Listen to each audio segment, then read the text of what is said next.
मेरे फ्रेंड मेरे साथ आए हैं, वो बोल नहीं पाते हैं, हाँ। उनके बदले मैं पूछ रहा हूँ। कौन है आपके फ्रेंड?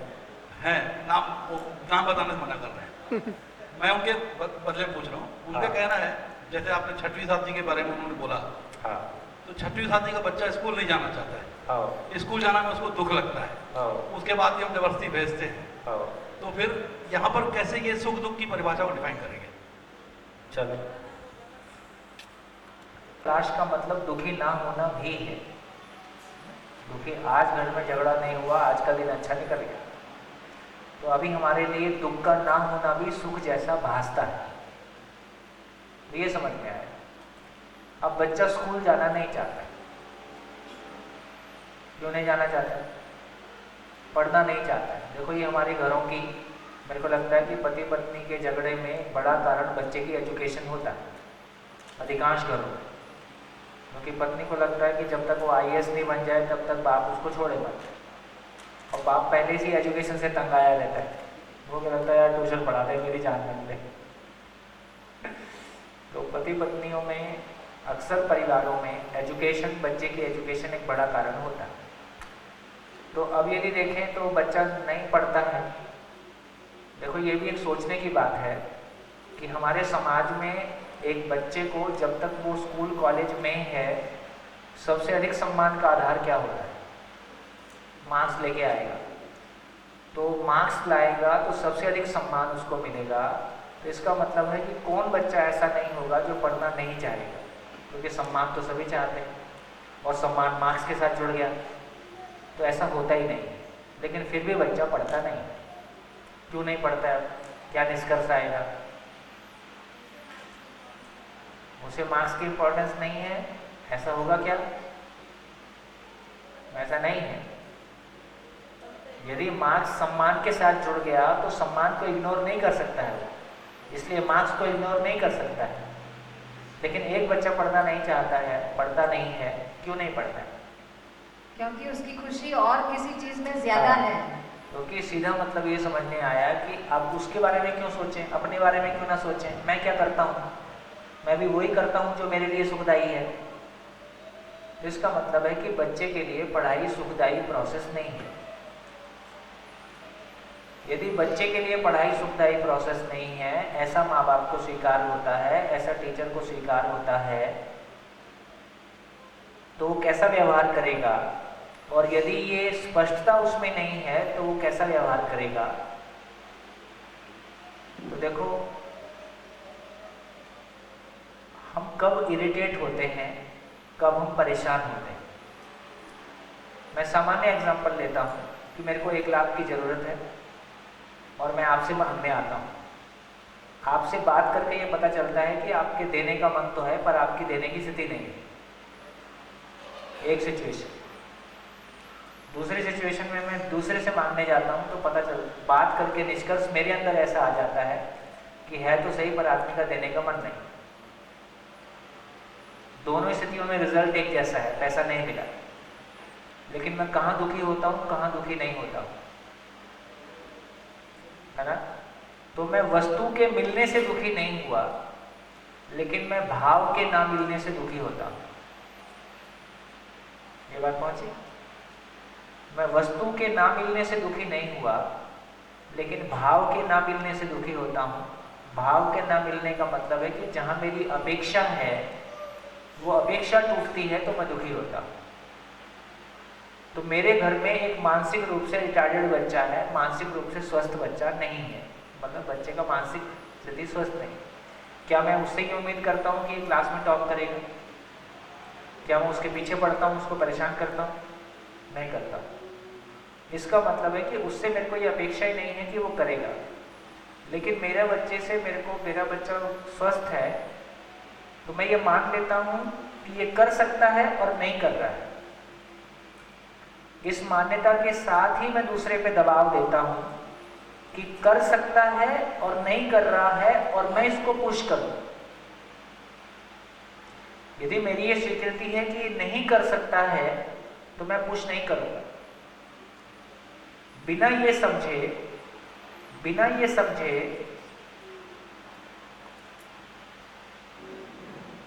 मेरे को बिना ये समझे कि वो जीवन उसके मानव के रूप में मेरी समझ नहीं है। यदि मानव के रूप में मेरी समझ होती तो मेरे को ये समझ में आता कि मानव मूलतः सुखी होना चाहता है। यदि कोई चीज में उसको सुख नहीं मिलता है तो उस काम में वो इंटरेस्ट नहीं ले पाएगा। ऐसी मेरी क्लैरिटी नहीं है। और मेरे को लगता है कि नहीं, पढ़ेगा नहीं तो जिंदगी खराब हो जाएगी, और मैं मार मार के जिंदगी खराब कर देता हूँ।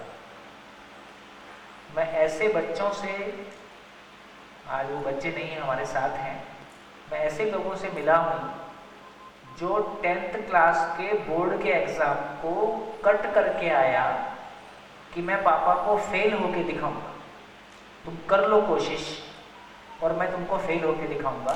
जबकि वो बच्चा पढ़ने में ब्रिलियंट है।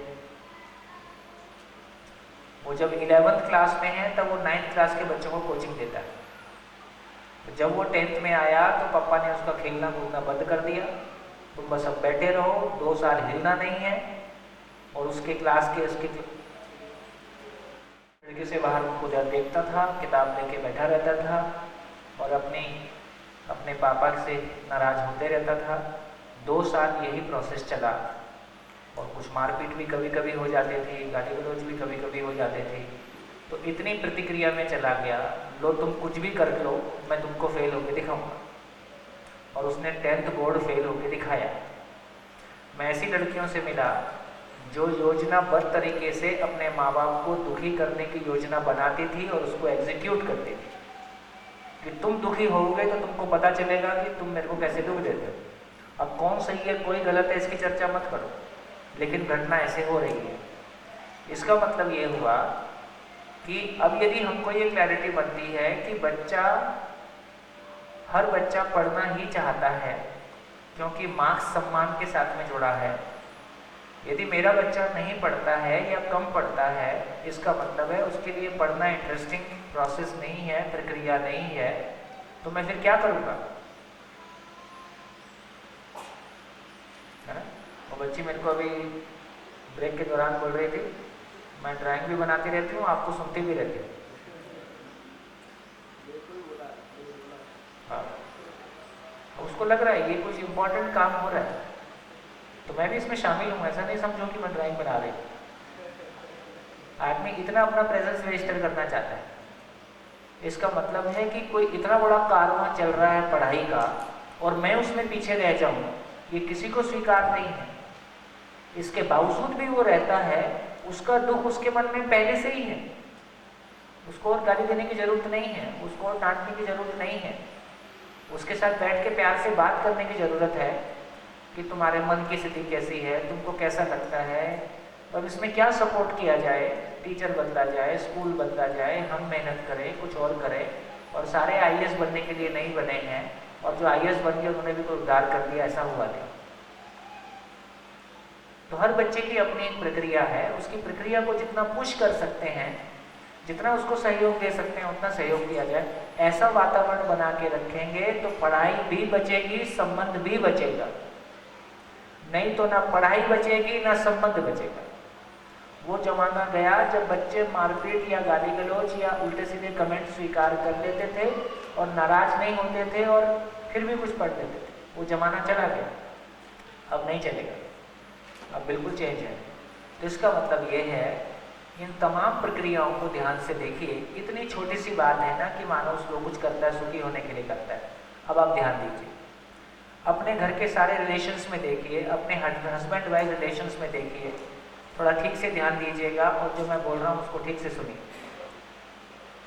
कितनी बार ऐसा हुआ है कि आप अपने पति के किसी एक्शन से नाराज हुए हैं? अब यदि उसको नई रोशनी में देखा जाए, पति पत्नी से नाराज हुआ है, पति पत्नी से दोनों एक दूसरे से नाराज हुए हैं, अब उसको यदि इस रोशनी में देखा जाए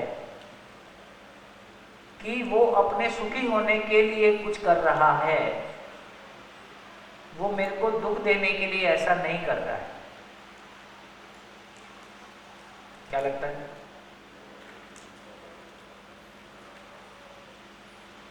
उन तमाम घटनाओं को छोड़ दीजिए जहां मारपीट पे मामला उतर आया है, जहां गाली गलौज पे मामला उतर आया है, वो भी किसी अंतिम प्रतिक्रिया के कारण हुआ है, या कोई व्यक्ति बहुत ड्रिंक करता है, उसमें उसको होश ही नहीं रहता है और वो अपने भीतर की वहशियत को कहाँ व्यक्त करेगा।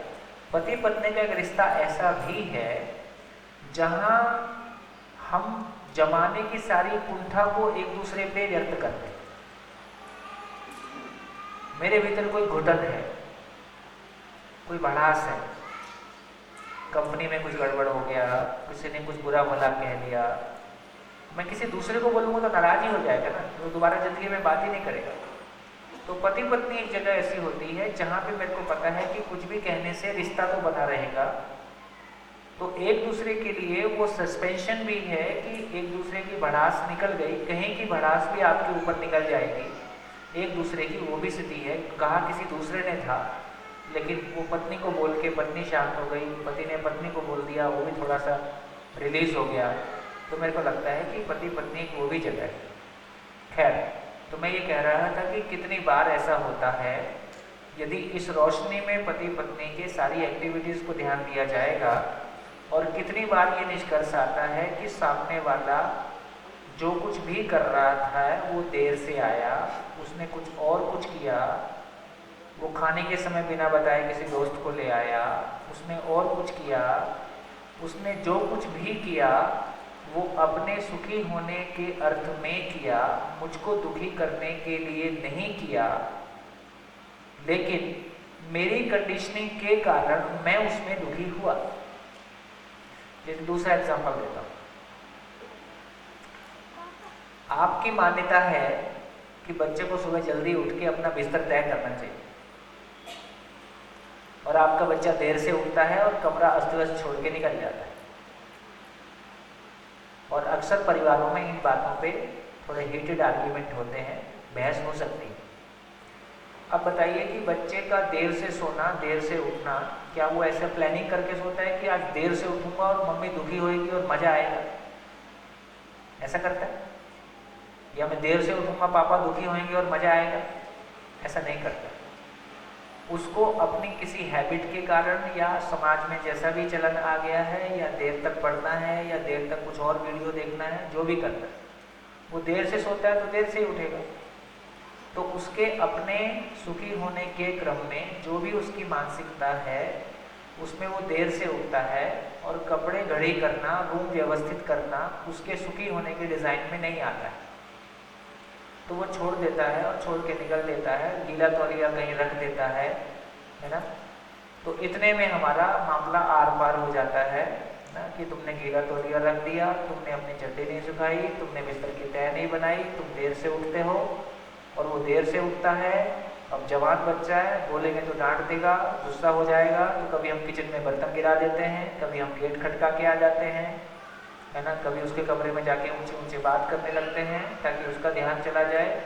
और बच्चा भी समझ रहा होता है ये मेरे लिए किया जा रहा है। ठीक, इन तमाम गतिविधियों में क्या बच्चा ये तय करता है कि आपको दुखी करना है इसलिए मेरे को कुछ करना है, या वो अपने सुखी होने के लिए कुछ कर रहा है लेकिन मेरी कंडीशनिंग के कारण मैं दुखी हो रहा हूँ? इसको 6 बजे उठना था, 10 बजे तक उठता है, अब नाश्ते का क्या होगा, है ना, और मेरे को सिचुएशन हैंडल करना नहीं आता है। तो बताइए, घर में कितनी सारी परिस्थितियाँ ऐसी हैं, आपकी सास ऊंची आवाज़ में बात करती है, या आपकी सास बार बार वही घटनाएं सुनाती है जो पहले से सुनाती आई है, और आपको उन घटनाओं को सुनना अच्छा नहीं लगता है, या आपकी सास हो सकता है छोटी बहू को ज़्यादा प्यार करती है ना, वो देख के आपको ख़राब लगता है।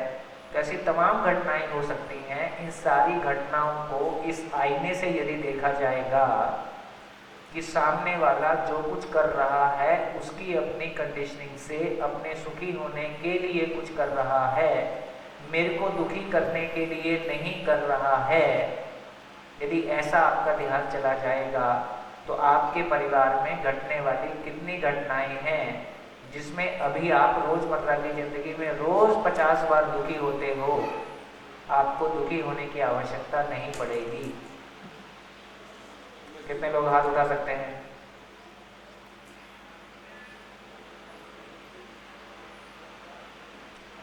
इतना भी हमारा ऑब्जर्वेशन नहीं है, इतनी छोटी छोटी बातें भी हमको ज़िंदगी के बारे में पता नहीं है।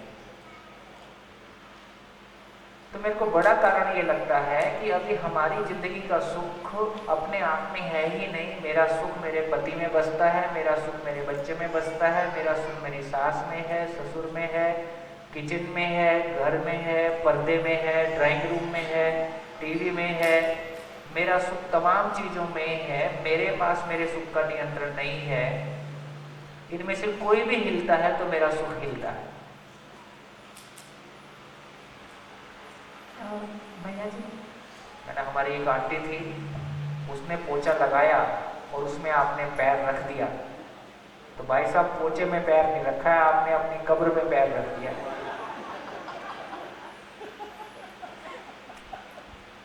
उसके बाद क्या क्या सुनना पड़ सकता है आप कल्पना नहीं कर सकते।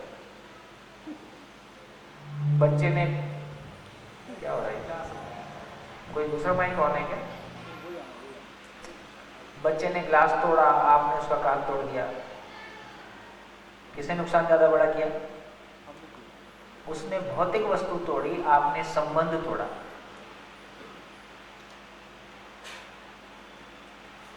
ग्लास टूटता और आप कुछ ना कहते तो उसका ध्यान जाता कि मुझसे गलती हुई है।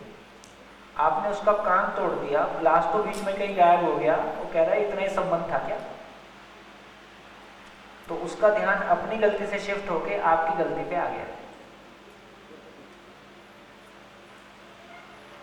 तो कितने लोग हैं जो इस पूरी बात को सुन के अपनी जिंदगी में अपने घर की कोई घटना सुना सकते हैं कि हाँ, यदि ए समझ रही होती तो इसको ऐसे ठीक किया जा सकता था। बोलिए। तो जो मुझे लगता था, ये ऐसे होता है। मुझे लगता था कि मैं जो कर रहा हूँ हर चीज में मुझे टोक रहा है। हाँ, पिछले 15 सालों से ऐसा चल रहा था। पिछले अगस्त शिविर में आपके बालूगढ़ में आया था। कहाँ? बालूगढ़ में आया? जी हाँ। अच्छा। आपने जो ये कहा ना, चित्त का जो चित्त में जो भरा हुआ है, हाँ, तो उस समय मेरे मेरे जो चित्त में अघोषित दबाव था कि सब कुछ उसके नाम पे चलता है। मैंने जो कुछ किया मेरे को कुछ नहीं मिलता है, मेरे को कोई क्रेडिट करता ही नहीं है। तो जबकि वो मेरे बाद में आया बिजनेस में, सारे बिजनेस के सेटअप का नींव का आधार मैं हूँ, मुझे ऐसा लगता है। लेकिन सब वाहवाही उसकी होती है, जिसके कारण मुझे लगता है कि उसमें एक अहंकार भी आ गया है। उस अहंकार के चलते मुझे हर जगह वो टोकता है कि यार तुम ये गलत कर रहे हो, तुम ये गलत कर रहे हो। उसके बाद भी मुझे लगता है कि अगर मैं इसको वापस जवाब दे दूंगा तो जो हम 4 भाई एक साथ रहते हैं कहीं बंटवारा ना हो जाए। बहुत बंटवारा मैं चाहता नहीं, बहुत बढ़िया। क्योंकि बंटवारा एक अच्छी चीज नहीं है। तो उसके चलते 15 साल से मुझे लग रहा था कि नहीं यार, क्या कर सकते हैं, कोई विकल्प ही नहीं है, कोई विकल्प ही नहीं है। लेकिन बड़ी खुशी की बात है, पिछले 15 दिन पहले जो काम 15 साल से मैं नहीं कर पाया, अभी हम किसी और से पार्टनरशिप हुए हैं, तो मेरा भाई उसके साथ भी यही बर्ताव करता था, बार बार टोकना, ऐसा नहीं वैसा नहीं, क्योंकि उसे लगता है कि वो सही है। हाँ, उसे लगता है सिर्फ मैं ही सही हूँ, हाँ। बाकी सब बेवकूफ है। तो मेरे पार्टनर ने 15 दिन पहले आके घर में आके बोला, भैया मैं हाथ जोड़ा, आपको लगता है कि मेरा काम सही नहीं है, आज के बाद मैं आपके साथ काम नहीं कर सकता। तो उस दिन मेरे भाई ने ये कहा कि कल से मैं आपके बिजनेस में हस्तक्षेप नहीं करूंगा। 15 साल की जो घुटन थी 15 दिन पहले मेरे को एकदम क्लियर हो गई। लेकिन आज जो समझता हूं, 15 साल में जो मैं दुखी हुआ, वो दुख सिर्फ मेरे कारण था। वो तो सबको सुखी करना चाहता था। हाँ। क्योंकि उसकी नजर में वो लगता था कि नहीं, बिजनेस में अच्छा कर रहा हूँ। हाँ, और रिजल्ट भी अच्छा था उसका। हाँ। मेरा रिजल्ट उतना अच्छा नहीं आता था कंपेयर टू हिम। तो वो अपने सुख के लिए करता था, लेकिन मैं ये समझ नहीं पाता था कि वो अपने सुख के लिए कर रहा है। मुझे लगता था वो मुझे दुखी करने के लिए कर रहा है। आज मेरे को एकदम क्लियर हुआ कि नहीं, वो सिर्फ और सिर्फ अपने सुख के लिए करता था, लेकिन मैं बेवजह दुखी होता था। ये आज मेरे को एकदम स्पष्ट हो गया। बहुत बढ़िया। ये है जिसमें कि मैं बिजनेस को बढ़िया आगे बढ़ा सकता हूँ। दूसरा एक मेरा स्किल वो है, दूसरी मेरी एक भाव और विचार की स्थिति है। अभी हमारे पास स्थिति ये है कि हमारे पास केवल जिंदा रहने का ज्ञान है। तो जो जिंदा रहने वाले भाग में ज़्यादा आगे है, परिवार भी उसको अप्रिशिएट करता है, वो भी अपने अहंकार में चला जाता है। और ये बात बिल्कुल ठीक है, 4 भाइयों में से जो ज़्यादा पैसे कमाएगा वो ऑटोमेटिकली बड़ा हो जाता है। जो बहू, हमारे यहाँ दहेज की प्रथा है नॉर्थ इंडिया में, जो बहू ज़्यादा दहेज लाएगी उसको कुछ बोलना थोड़ा मुश्किल पड़ता है। तो ये खून के रिश्तों की ये हालत है, समाज की क्या बात करो, है ना। तो इवन घर के बड़े लोगों का व्यवहार भी बदलता है, पैसे को देख के बदलता है। इसका मतलब ये है कि यदि हम उसी वातावरण में जैसे मैं ही मेरे परिवार में एक व्यक्ति हूँ जिसने जिंदगी भर पैसा नहीं कमाया, ठीक, और मेरे परिवार में भी आकलन तो वही है, पैसे के आधार पे होता है। तो मेरे जॉइंट फैमिली के लोग और मेरे मित्र मेरे को किस निगाह से देखते हैं, इससे मुझ पे कोई फर्क नहीं पड़ता है, और उनमें कोई भी बैठ के मेरे से बात कर सके ऐसी उनकी हिम्मत नहीं है, जबकि मैं पैसा नहीं कमाता, जबकि उनको ये भी नहीं पता है कि ये इस टाइप का कुछ काम करता है। भाई तो इसका भी प्रभाव बन जाता है ना, जो आदमी देखता है ये इतनी बड़ी सभा चलाता है, ऐसे बात करता है, तो फिर मान लेते हैं कुछ अलग टाइप का हो गया। उनमें से आधों को ये भी नहीं पता है कि ये ऐसा कुछ करता है, उसके बावजूद भी मेरे से बैठ के बात नहीं कर सकते हैं, क्योंकि यदि मैं आपकी जगह होता तो मैं क्या करता, मैं आपकी जगह होता तो मैं ये बताता, जब मेरा भाव और विचार स्थिर होता है और वो दूसरे से प्रभावित नहीं होता है और वो जिंदा रहने को सब कुछ नहीं मानता है और भाव और विचार में कोई स्टेबिलिटी नाम की चीज़ होती है और अपने में कोई सॉल्यूशन नाम की चीज़ होती है, तो ये बिल्कुल संभव है कि मैं जो कर रहा हूँ मेरी इतनी ही रुचि है, तो तुम मुझसे बेहतर करते हो ये मेरे को स्वीकार है, लेकिन तुम्हारे बेहतर करने के आधार पे तुम मेरे को इस भाषा में बात करो जो मेरे को अपमानजनक लगे, क्या ये तुमको स्वीकार होगा? अभी स्थिति ये होती है कि भाव विचार की स्टेबिलिटी ना होने के कारण हम भी दूसरे को ये माने रहते हैं कि वो मुझसे बेहतर है, क्योंकि उस मामले में तो वो बेहतर है ही है। लेकिन यदि मैं भाव और विचार में बेहतर होऊंगा तो मैं स्किल के मामले में दूसरे के बेहतर होने के बावजूद भी उसके प्रेशर में नहीं आऊँगा, उसको एप्रिशिएट करूँगा, उसको एप्रिशिएट करने से मैं छोटा नहीं हो जाऊँगा और मैं अपने में मेरे बड़प्पन के साथ बने रहूँगा। और यदि कोई मेरे कार्य क्षेत्र में हस्तक्षेप करेगा तो मैं प्यार से बैठ के बता ही सकता हूँ, देखो यहाँ तक ठीक लगता है, यहाँ के बाद तुम जो करते हो वो सही दिशा में नहीं जाएगा। तो अपनी बात को बिना गुस्से में आए, बिना आवेशित हुए दूसरे को कैसे कन्वे किया जा सकता है, ये तब संभव है जब मेरे भीतर मेरा स्वमूल्यांकन खराब स्थिति में नहीं है ना। तो इसका मतलब ये हुआ, यदि मैं आपसे इससे जुड़ी हुई मेरे को लगता है कि मैं घटना शेयर कर सकता हूँ। जैसे जब कॉलेज के बाद करियर की बात शुरू होती है, कॉम्पिटिटिव एग्जाम्स देते हैं, कोई अभी MBA के लिए कोशिश करते हैं वगैरह वगैरह, मेरे को ये कैलकुलेशन में रुचि नहीं है। मेरे को आज भी आप नोट की गड्डी दे दोगे ना गिनने के लिए, तो मेरे को ऐसा लगता है मेरे हाथ में क्या दे दिया, मैं वो गड्डी मेरे से गिनना नहीं हो पाएगा। तो मेरे को मैथमेटिकल कैलकुलेशन में कोई रुचि नहीं आती। अब ये MBA वगैरह का एग्जाम देना है तो उसमें सारा मैथमेटिकल कैलकुलेशन है। जब मैं इंजीनियरिंग में था तो मैं मेरे साथ के जो हमारा टॉपर था, वो मेरा दोस्त था, तो मैं उसको बता देता था, देख ऐसे ऐसे करने से ये हो जाएगा। अब मैं उतना कलम घिसूँ ये मेरे से नहीं होगा, तो उसके मार्क्स ज़्यादा आते थे, मेरे कम आते थे।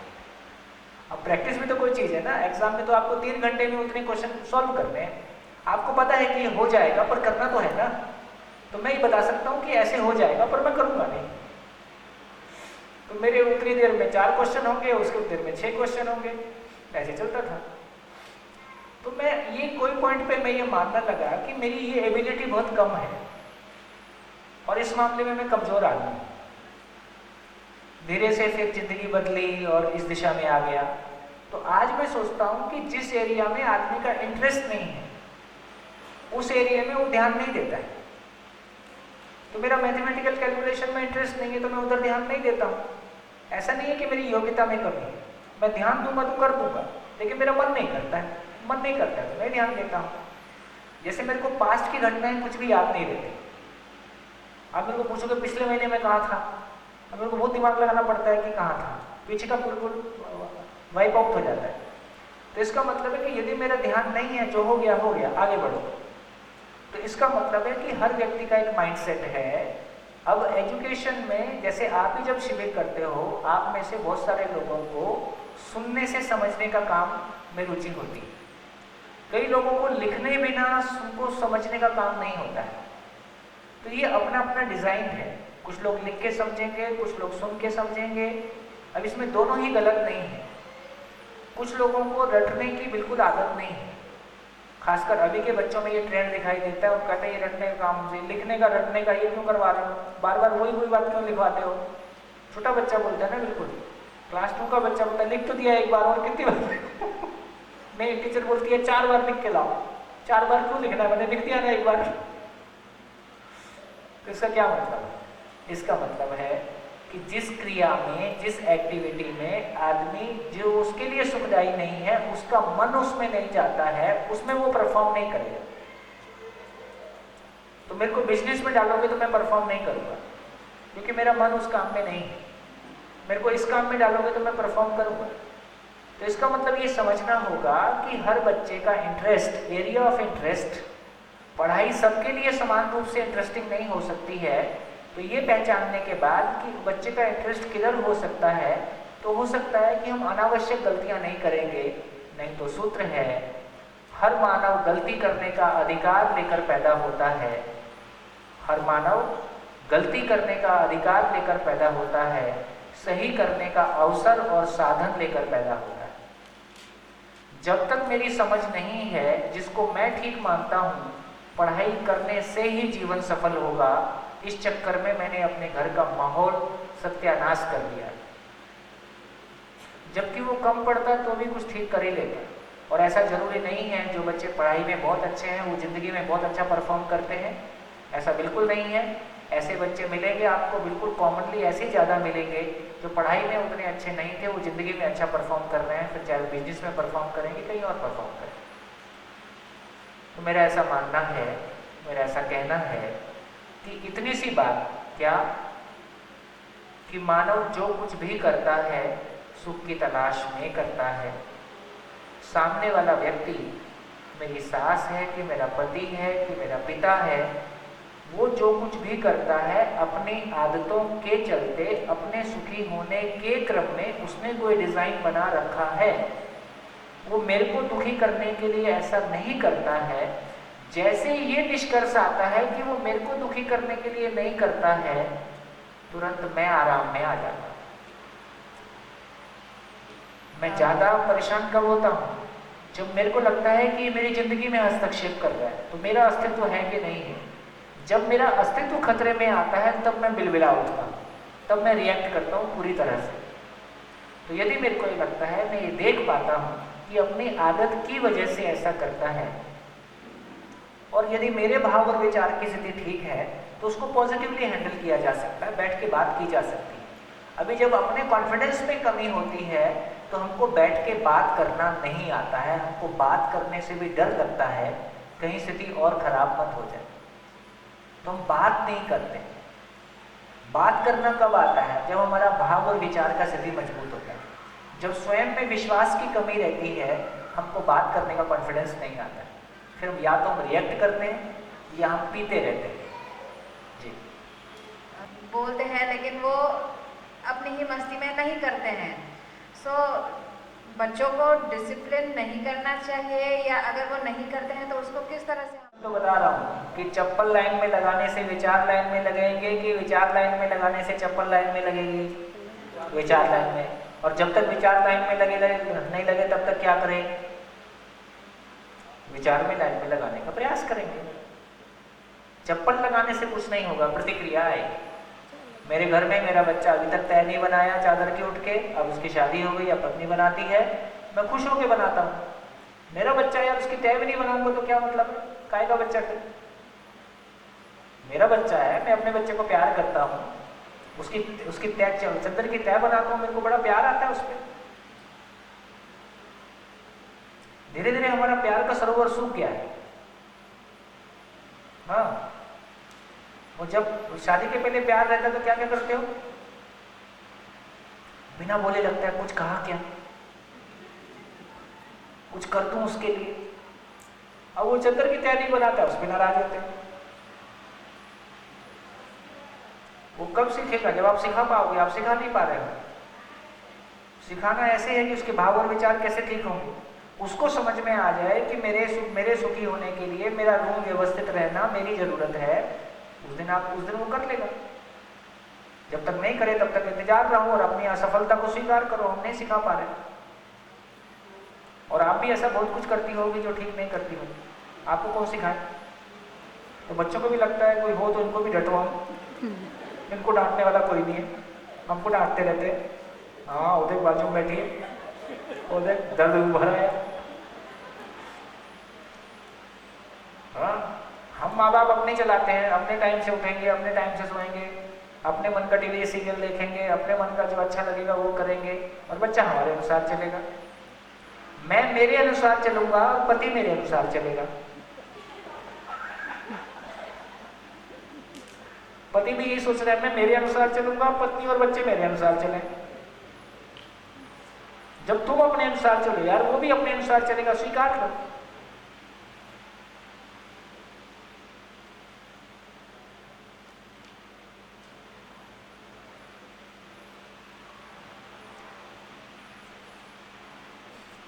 चद्दर तो घड़ी हो गई, वो संबंध घड़ी हो गया। इस बीच में संबंध ही नहीं बचा। इतनी बार हमने टोका, इतनी बार गंदे कमेंट किए, इतनी बार खराब बोला, है ना। और हमको लग रहा है, एक छोटा अग्रवाल फैमिली का छोटा बच्चा था शिविर में, शिविर के दौरान अचानक बोलता, अंकल अंकल मेरे को लगता है मेरे पापा मेरे को प्यार नहीं करते। पूछा यार क्यों प्यार, तुमको ऐसा क्यों लगता है? तो बोलता जब भी जाता हूँ बोलते हैं अभी बिजी हूँ, थोड़ा बाद में बात करते हैं। अब ये भाषा हम कितनी बार प्रयोग नहीं करते हैं अपने घरों में, बहुत कॉमन है। तो कब आपकी किस भाषा से, कब आपके किस कमेंट से संबंध ही वाइंड अप हो गया है। आप चद्दर की घड़ी कराते रहो, उधर संबंध वाइंड अप हो गया। कितना इरिटेट होते हो, कभी पढ़ाई को लेके इतना इरिटेट हो जाते हो, कभी किसी व्यवहार को लेके इतना इरिटेट हो जाते हो, है ना। बच्चों के वीडियो नहीं आते हैं कि माँ बच्चे को पढ़ा रही है और बच्चा कैसे बेचारा है, पुराने पहले कुछ कुछ वीडियो आते थे। उसकी जिंदगी मुश्किल हो गई है भाई, है ना। क्लास 6 की बच्ची कहती है मामा 10 दिन के लिए कहीं चले जाओ, मैं जीना चाहती हूँ। ये सब दिल्ली का हाल बता रहा हूँ आपको टीचर्स के। लगातार हस्तक्षेप है। हम लोगों के पास अपनी जिंदगी नहीं है तो हम एक दूसरे की जिंदगी में निरंतर हस्तक्षेप का कारण बने हुए हैं, और जिनके पास अपना कुछ करने को नहीं है वो हमेशा दूसरे का टोका टाकी करता रहेगा। लगातार टोका टाकी, फिर आपकी किसी अच्छी बात का भी इंपॉर्टेंस खत्म हो गया है। फिर आप बोलते हो मेरी तो सुनता नहीं है, तुम करो, तुम बोलो ना, तो तुम्हारी तो जो होना था हो ही गया, मेरी इज्जत और खराब। बाप डरता रहता है यार तुम्हारी तो सुनता नहीं है, मेरी भी नहीं सुनेगा।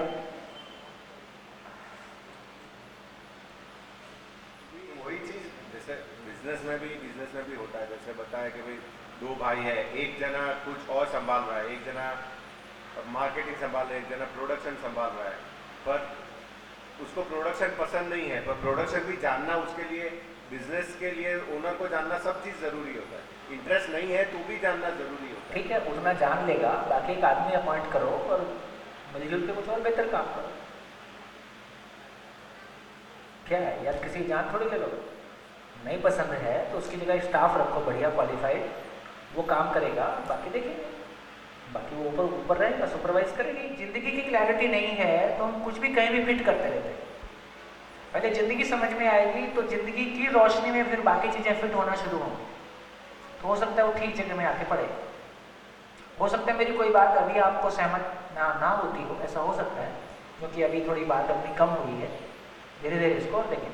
जी सर, बच्चे को आज हमने छोड़ दिया कि ठीक है तुझे जो पसंद है वो तू कर, लेकिन कल को जाके अगर वो हमें बोलता है कि आपने अगर ये पहले करवाया होता तो अच्छा, ठीक है ना, तो आप बता तो सकते ही हो ना, इसमें क्या दिक्कत है? अच्छी चीज़ों को बताने में क्या बुराई है?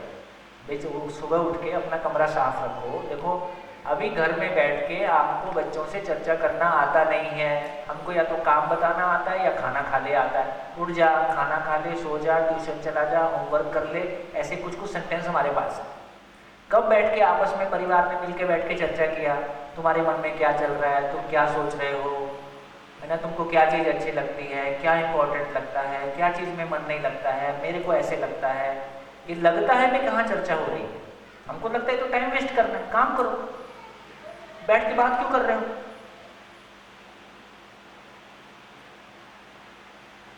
चप्पल लाइन में लगाने से विचार लाइन में लगेंगे कि विचार लाइन में लगाने से चप्पल लाइन में लगेगी? विचार अपने लाइन में लग गए क्या? बच्चे लोग हमारे पैर छूते हैं, हम बच्चों को आशीर्वाद देते हैं, सुखी रहो। कोई दिन कोई बच्चा पूछ दिया तुम सुखी हो क्या?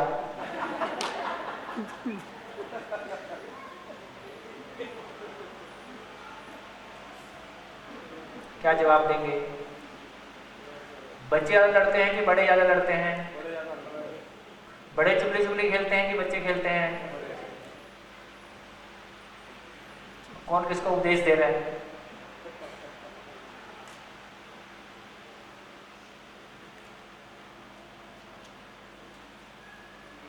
तो हम बड़ों को विद्यार्थी बनने की जरूरत है।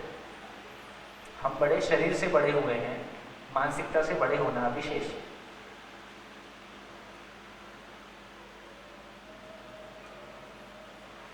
ये उसका रिजल्ट है। अपनों से दुख पाया कि परायों से पाया, इसका मतलब आपस में जीना नहीं आया। इसका रिजल्ट है कि मैं जो बोल रहा हूँ ठीक बोल रहा हूँ। चलिए, क्या निकला इस पूरी चर्चा से? क्या निकला इस पूरी चर्चा से? क्या निकला?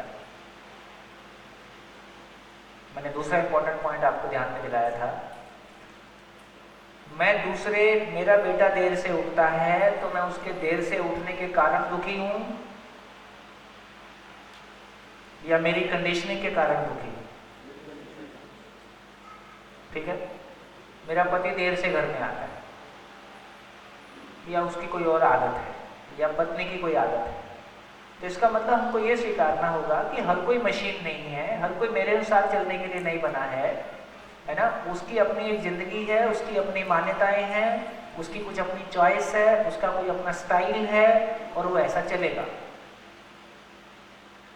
नहीं, मेरे अनुसार चलना चाहिए, तो मेरे अनुसार नहीं होता है जो जैसा, क्योंकि मैं भी दूसरे के अनुसार नहीं चलना चाहता हूँ। मैं भी जो जिसको मुझको ठीक लगता है मैं वैसा करना चाहता हूँ। तो क्या हम दूसरे को एक मानव के रूप में देखते हैं कि मेरे अनुसार चलने वाली आइटम के रूप में देखते हैं? तो मेरे अनुसार से ज्यादा कई बार सही गलत से भी होता है। सही गलत को कौन डिसाइड करेगा? अभी सही गलत है कि भाई बच्चा खाना में वो जंक फूड खाता है, वो गलत है। क्या खाता है? जंक फूड खाता है जंक तो वो फूड गलत है। तो उसको सही बताना कि जंक फूड का पता उसको कैसे चला था? वो तो सब जगह से पता था, स्कूल से भी पता, बच्चों से भी, दूसरे से भी सब पता चलता है। ऐसे ही है। तो एक ऐसी सम्मेलन था और उसमें एक माँ अपने बच्चे के लिए कंप्लेंट कर रही थी कि मेरा बच्चा बहुत टीवी देखता है और मानता ही नहीं है। तो हमारी धर्मपत्नी थोड़ा कम बोलती है, बिना मुझसे पूछो जब तक नहीं तब तक बोलती नहीं। तो किसी ने पूछा बहन जी आप भी कुछ बोलो, तो बहन जी बोले टीवी कौन लाया था? खेल खत्म। क्या जंक फूड आप नहीं खाते हो? पहली बार खाने कौन गया था? हम करें तो हम बड़े हैं। हम घर में दारू पिएंगे, हम घर में सिगरेट पिएंगे, हम घर में मोबाइल की उंगली चलाते रहेंगे, हम घर में चाय पिएंगे। नहीं, तुम बच्चे हो, तुमको चाय नहीं पीना। ये कौन सा नियम होगा? बड़े चाय पिएंगे और बच्चे नहीं पिएंगे, कौन सा नियम है? आपकी पार्टी होटल में होने लगी तो बच्चे की पार्टी होटल में होने लगी, इसमें क्या गलत है?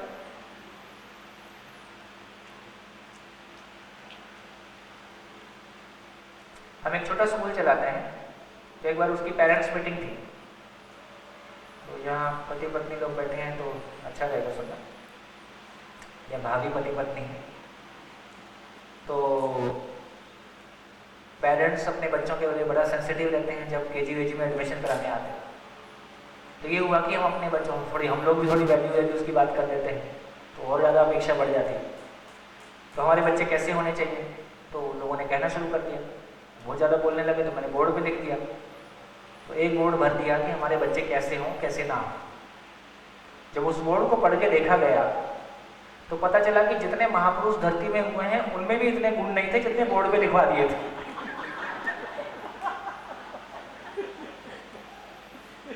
बोले आप क्या कर रहे थे? बहुत सिंपल, जितने बोर्ड पे लिखवाए उतने घर में जी लो, बच्चा जी लेगा। जितने बोर्ड पे लिखवाए हैं इसको घरों में जी लो।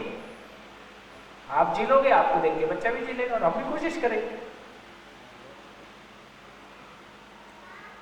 तो ऐसा है। तो जिंदगी को लेके हमारी कोई गहराई नहीं है, है ना, बस हमारी चाहत है और हमने जिसको ठीक माना और हम तुम्हारे बाप होते हैं। और बच्चा कहता है बेटा तो मैं भी तुम्हारा ही हूं। तो हर परिवार में बाप बेटे की टसल जारी रहती है, सास बहू की टसल जारी रहती है। उसका मामला केवल इतना ही है कि चलेगी किसकी। ये ईगो प्रॉब्लम है। बहू आने के पहले सास की सत्ता होती है घर में, इधर पिता की सत्ता होती है। बेटा बड़ा हो गया, उसमें से अपना हिस्सा मांगता है। युवराज हो गया हो, कहता मेरा हिस्सा दो, कहता चलेगी तो मेरी, जब तक मैं हूं। कहता बेटा तुम्हारा ही हूं, हिस्सा तो मैं भी लेके रहूंगा। कॉमन है ये। इसे एक माइंडसेट समझ में आ रहा है कि चलेगी किसी। इसलिए 50 के बाद सभी पिता घर छोड़ के सामाजिक काम में लग जाए, नहीं तो बच्चे निकाल ही देंगे। अब सा सम्मान निकलना है कि बच्चों के निकालने में निकलना है, इतना ही तय करना है। हमको कुछ ढूंढना पड़ेगा नया काम। कब तक वही काम करते रहेंगे? हाँ जी, क्या समझ में आया? क्या समझ में आया? हर मानव जो कुछ भी करता है सुख की तलाश में करता है। क्या मैं ऑब्जेक्टिवली एक मानव को मानव के रूप में देख पा रहा हूँ कि हाँ वो जो कर रहा है सुख की तलाश में कर रहा है? पहले इसको ऐसा देखा जाए। पहले ये नियम काम कर रहा है, अब घर में जाके सबको केवल ऑब्जर्व करना है, केवल हर आदमी को देखते रहना है कि वो क्या कर रहा है और उसके पीछे क्यों कर रहा है। तो आपको पता चलेगा कि हर मानव जो कर रहा है ठीक ही कर रहा है। फिर दूसरा नियम वही है चप्पल वाला। तो यदि कुछ वो ठीक नहीं कर रहा है तो मैं उसको नहीं समझा पाया हूं। वो तो जो माँ के गर्भ से आया था वो तो कोई उठपटांग आदत लेके आया नहीं था, हम नहीं सिखा पाए हैं। तो बताओ, अच्छा चलो, लोग गलतियों से सीखते हैं कि नहीं सीखते हैं? लोग गलतियों से सीखते हैं कि नहीं सीखते हैं? सीखते हैं। हाथ उठाओ। ठीक है, अब देखो ऐसे सब हमारा सॉफ्टवेयर है। एक बच्चे ने अपने परिवार में माँ बाप को लड़ते हुए देखा, भाई भाई का बंटवारा देखा, चाचा ताऊ की चुगली करते हुए माँ बाप को देखा। तो बड़ा होके उसने तमाम गलतियां देखी हैं। अब वो गलतियों से मुक्त हो गया कि नहीं होएगा? उसको गलतियों से मुक्त हो जाना चाहिए। जो लगातार गलतियां देखते हुए आया है वो उतनी गलतियां करता है कि उससे और ज्यादा गलतियां करता है। वो शादी करने से ही मना कर देता है, तो और बड़ी गलती हो गई, है ना। वो डर के ही भाग जाता है, मैदान ही छोड़ के भाग जाता है, बोले बहुत खतरनाक चीज है ना। इसलिए मैदान छोड़ के भाग गया ना। इसका मतलब है वो गलतियों से मुक्त हुआ कि मैदान ही छोड़ के भाग गया? कहाँ हुआ आदमी गलतियों से मुक्त? यदि मानव गलतियों से मुक्त हुआ होता तो पीढ़ी दर पीढ़ी मानसिक भावनात्मक समस्याएं परिवारों में कम होती कि बढ़ती जाती? लगातार मानसिक भावनात्मक समस्याएं बढ़ती जा रही हैं कि कम होती जा रही हैं? बढ़ती जा रही हैं। तो मानव गलतियों से नहीं सीखता है। तो मानव सही से सीखता है कि गलतियों से सीखता है? मानव सही से सीखता है। हम दो पैर से इसलिए चले कि हमारे घर में कोई दो पैर से चलता था, उसने मेरे को चलने में सहयोग दिया। मैं खाना खाना इसलिए सीखा कि मेरे घर में कोई खाना खाता था, उसने मुझको खाना खिलाना सिखाया। मैं अपने घर की भाषा इसलिए सीखा कि कोई भाषा बोलता था, उसने मेरे को भाषा सिखाया। इसका मतलब है हम सही से सीखते हैं कि गलतियों से सीखते हैं? कोई एक काम बता दो जो आपने गलती से सीखा हो। कोई एक काम बता दो जो आपने गलती से सीखा हो। जैसे ओवर स्पीडिंग में टिकट मिला है, ओवर स्पीडिंग कर रहा हूँ गाड़ी को और पुलिस ने चालान फाड़ी, हाँ, तो नेक्स्ट टाइम तो मैं वो पैसे नहीं देने हैं, हाँ, तो वो मेरी गलती से मैं नहीं सीखा कि मुझे पैसे नहीं देने हैं। हाँ। तो बेसिकली नहीं सीखना नहीं होता है, जिंदगी में सीखना कुछ होता है। गाड़ी चलाना सीखना होता है। वो तो गलती सॉफ्टवेयर पहले से ही करप्ट था, आप विचार लाइन में नहीं लगाए, चप्पल लाइन में लगाते रह गए और आपस में जूत पत्रम शीर्ष मध्यम दे दनादन चलता रहा। वो काम तो उसको पहले ही आना था, उसको और स्पीडिंग नहीं करनी थी, इसलिए हम नहीं सिखा पाए उस काम को। तो सीखना पॉजिटिव चीजों का होता है, सीखना खाना बनाना सीखना है, चलना सीखना है, बोलना सीखना है। गलतियां करना सीखना कहाँ होता है? देखा?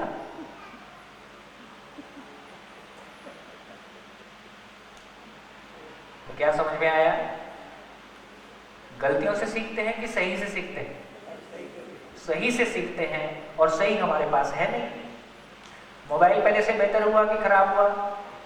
मोबाइल, टेक्नोलॉजी, कपड़े, सड़कें, मकान, गाड़ियां, संबंध, क्यों भाई? बाकी सब बेहतर हुआ तो ये क्यों खराब हुआ? क्योंकि ये हमको जीना नहीं आता, इसलिए हमारे बच्चों को नहीं आता। गाड़ी का थ्योरी भी था, गाड़ी की फैक्ट्री भी है, गाड़ी रोड पे चलती भी है। संबंध ना घर में दिखाई देता है, ना किताब में दिखाई देता है, ना घर में चलता हुआ दिखाई देता है, इसलिए संबंध आज तक हमारे लिए अननोन है। ये बात पहुंची?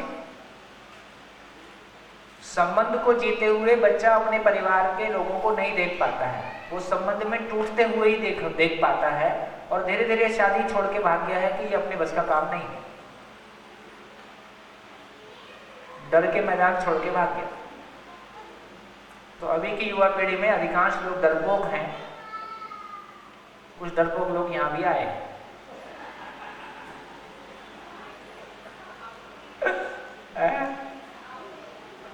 Outdated? I feel that the present generation and the way the marriage is, so all the young people are feeling that this module is not working. Maybe we update it, or you don't get into it, so that you don't produce children who you are setting bad इसका examples. इसका ही मतलब हुआ कि हम लोगों को देख के उनका कॉन्फिडेंस लूज हुआ है। Absolutely, yeah, that's what I'm trying to say. So they are in the process of maybe updating. Updating नहीं कर रहा, उसमें अपडेट कुछ नहीं होना है, उसी को सीखना पड़ेगा। अब बच्चा लेडीज पैदा करती है, पुरुष थोड़ी पैदा करने लगे। Absolutely. इसमें क्या अपडेट कर दो? इसमें कुछ अपडेट नहीं होना है। अब इतना ही हो सकता है कि आप गेज तक चले गए, लेस्बियन तक चले गए, आप पशुओं तक जा सकते हैं, और क्या? भाई इतनी कॉम्बिनेशन है ना, उससे ज्यादा है नहीं नेचर में, और क्या करोगे? एक डॉल ले आओगे, कुछ और ले आओगे, कुछ और आर्टिफिशियल बना दोगे, आर्टिफिशियल इंटेलिजेंस लगा दोगे, है ना, ये सब कर सकते हैं, और क्या? मामला तो उतना ही रहेगा। बट आपको लगता है कि ये जनरेशन जो है वो डरपोक है? तो मैं थोड़ा सा उकसाने के लिए बोलता हूँ। जनरेशन बहुत शानदार है, जनरेशन बहुत शानदार है, कमी है तो हम लोगों में। जनरेशन में कोई कमी नहीं, कमी है तो हम लोगों में है। इसलिए तो बार बार मैं बोलता हूँ कि हम लोग को विद्यार्थी हो जाने की जरूरत है। ये जो हमने माँ बाप का तमगा लगा के बड़ा बड़ा, है ना, उनको गाइड करने की कोशिश कर रहे हैं, तो उनको बोलना पड़ेगा भैया हम विद्यार्थी हैं, चलो मिल के ढूंढेंगे। तो अपने बच्चों के दोस्त हो जाने की जरूरत है, और सबको मिलके पूरे परिवार को विद्यार्थी हो जाने की जरूरत है, और मिलके समझने की जरूरत है। जहाँ जहाँ ऐसा परिवारों में हुआ है, परिवार बहुत शानदार चल रहा है। ये संभव है। हाँ जी, चलिए निष्कर्षों की ओर चले। तो देखिए इस पूरी चर्चा से क्या निकल के आया? एक तो ये निकल के आया, पॉइंट नंबर 1, क्या?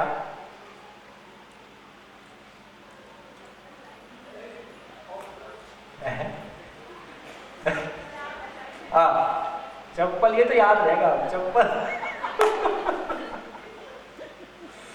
शिविर में जाते समय सबको एक चप्पल गिफ्ट कर दें, ऐसा भी कर सकते हैं, ताकि आपको ध्यान में रहे कि चप्पल का कुछ नहीं करना है, विचार का कुछ करना है।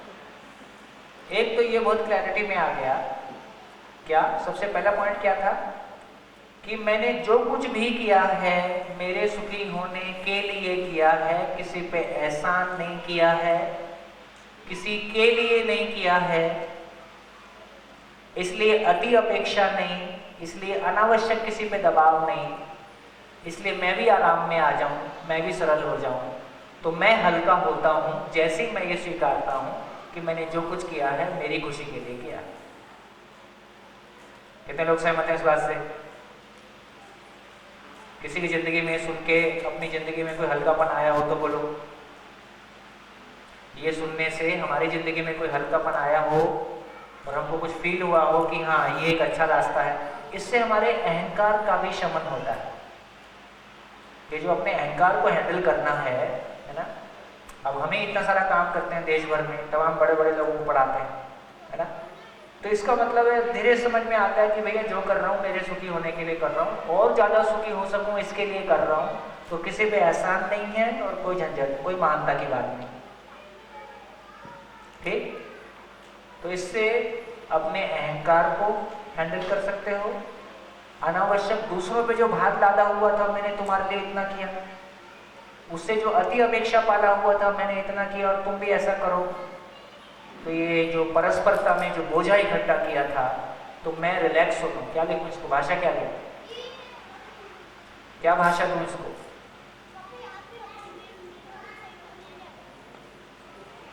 क्या भाषा बनाऊँ?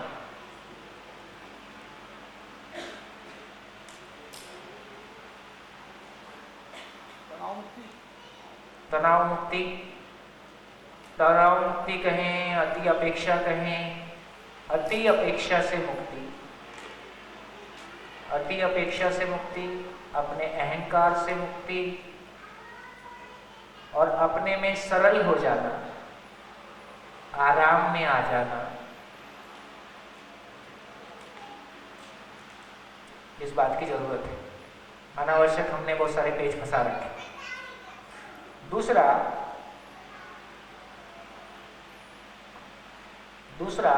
जैसे मेरा ध्यान इस बात पे आता है कि दूसरा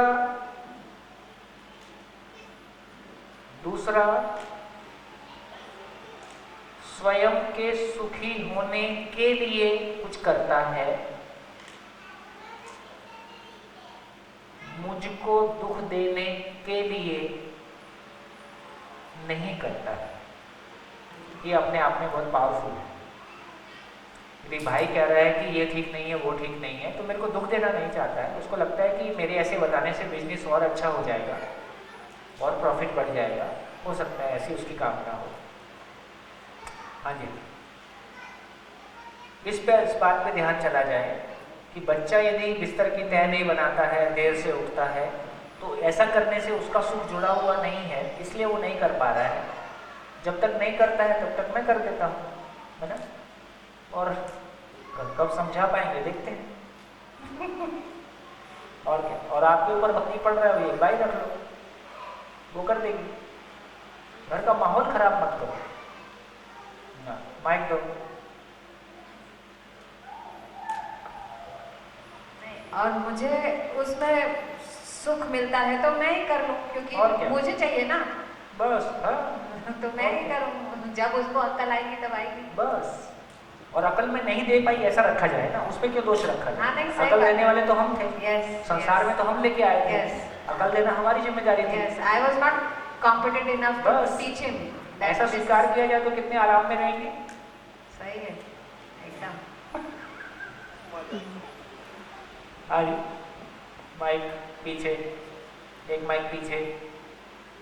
किसी को दुख होता है अपने काम से और अपने को सुख मिले, तो ऐसा नहीं हो सकता किसी को दुख होने के लिए भी एक काम करते हैं और अपने को उसमें अपने ऐसा भी हो सकता है, इसका मतलब पहले आपने इतना दुख दिया कि वो आपको ब्याज सहित लौटा रहे हैं।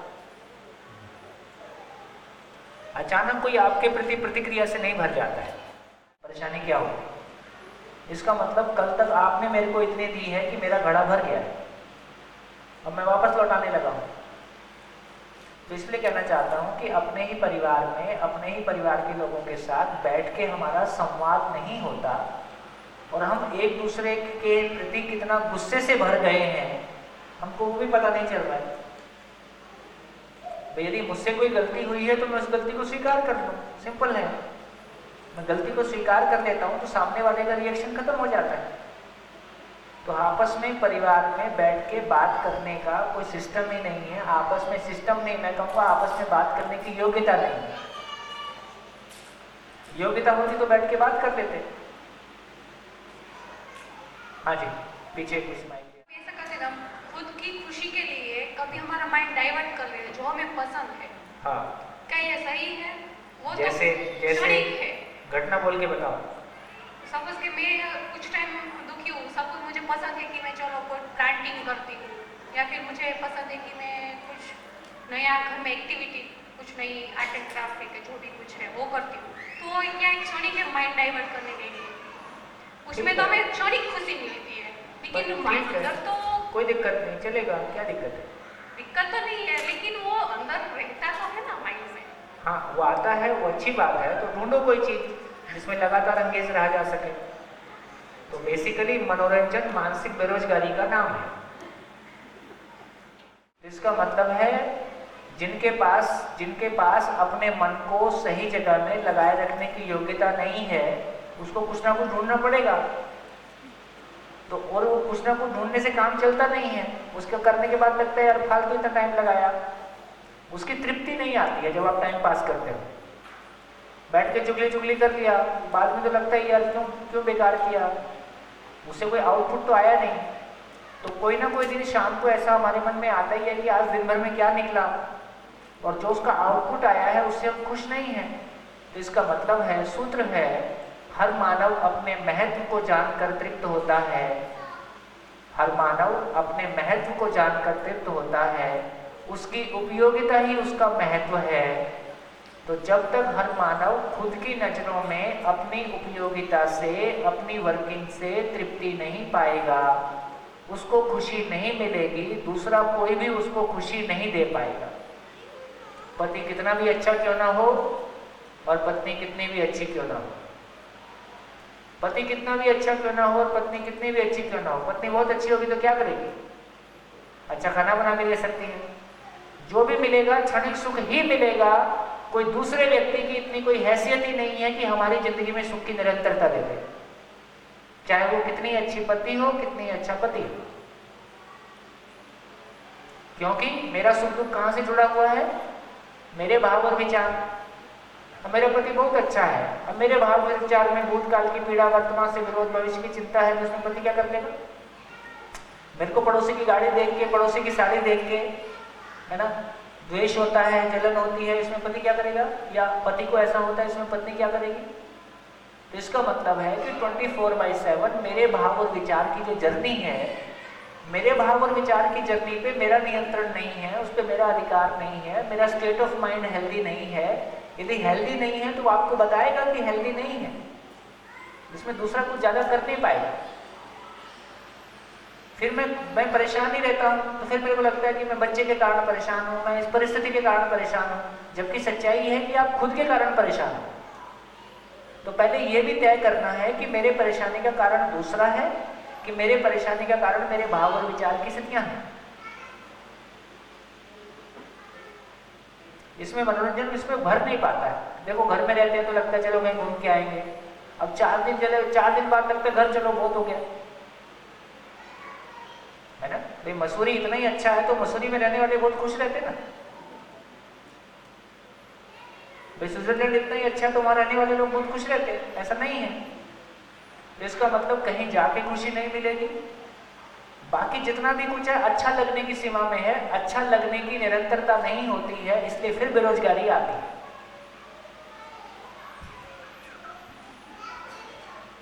कैसे करोगे बताओ? संसार की सारी संपत्ति की औकात नहीं है आपकी बेरोजगारी भरते। घूमते रहो हेलीकॉप्टर लेके अपना पर्सनल, तो भी नहीं भरेगी। तो अब धीरे से ये भी समझ में आता है कि पैसे की औकात कितनी छोटी है और दूसरे मानव की भी कितनी लिमिटेशन है। यदि मेरे भाव और विचार में कोई इनसिक्योरिटी है, इसमें दूसरा क्या करेगा बताओ? वो यात्रा तो मेरी है ना, वो यात्रा मुझको करनी होगी।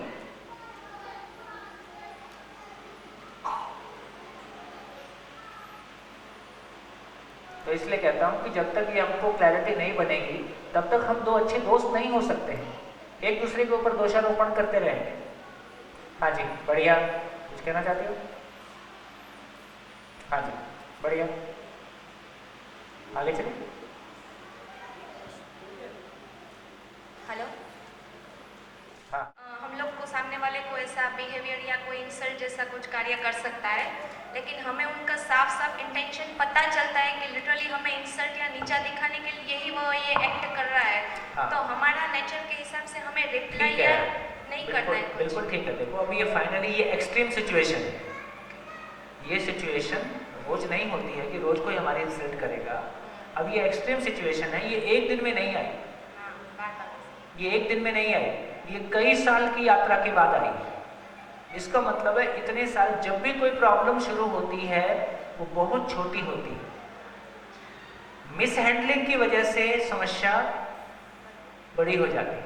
समस्या अपने में बड़ी नहीं होती है, मिसहैंडलिंग उसको बड़ा करता है। इसका मतलब है कि इस प्रॉब्लम को हम पहले से हैंडल नहीं कर पाए और अब ये नासूर बन गया। अब इसको कैसे हैंडल करेंगे उसकी तैयारी थोड़ी सी आगे चल के बात करेंगे, तैयारी थोड़ी सी और आगे देखिए। और सर मैंने ये भी पढ़ा है कि कुछ मैसेज ऐसा आया था कि बुरा लगे उसे त्याग दो, चाहे मनुष्य हो, विचार हो या काम हो। हाँ, पर इसका सोल्यूशन नहीं है ना। ये सारी बातें बहुत सारी जो लिखी हुई मिलती हैं ये जिंदगी में बहुत प्रैक्टिसेबल है नहीं। अब मान लो पति को त्याग दिया, पत्नी को त्याग दिया, मान लो दूसरा मिलेगा वो भी ऐसे ही मिलेगा तो क्या करोगे? और अकेले रहोगे तो कैसे चलोगे, कितना चलोगे? अकेले रहने की अपनी समस्याएं हैं, शादी करने की अपनी समस्याएं। तो फिर बाद में पता चला ना शादी समस्या है ना अकेले रहना समस्या है, मैं ही समस्या हूँ। तो खुद को त्याग दो। अब खुद को त्याग दिया, पंखे का सदुपयोग कर लिया, है ना, लटक गए। अब पता चला शरीर ही छूटा है, मैं वहीं का वहीं और समस्या पहले से और बढ़ गई है ना। तो कोई सोल्यूशन नहीं है, फाइनली भाव और विचार को ठीक करना पड़ेगा। हाँ भैया, एक प्रश्न।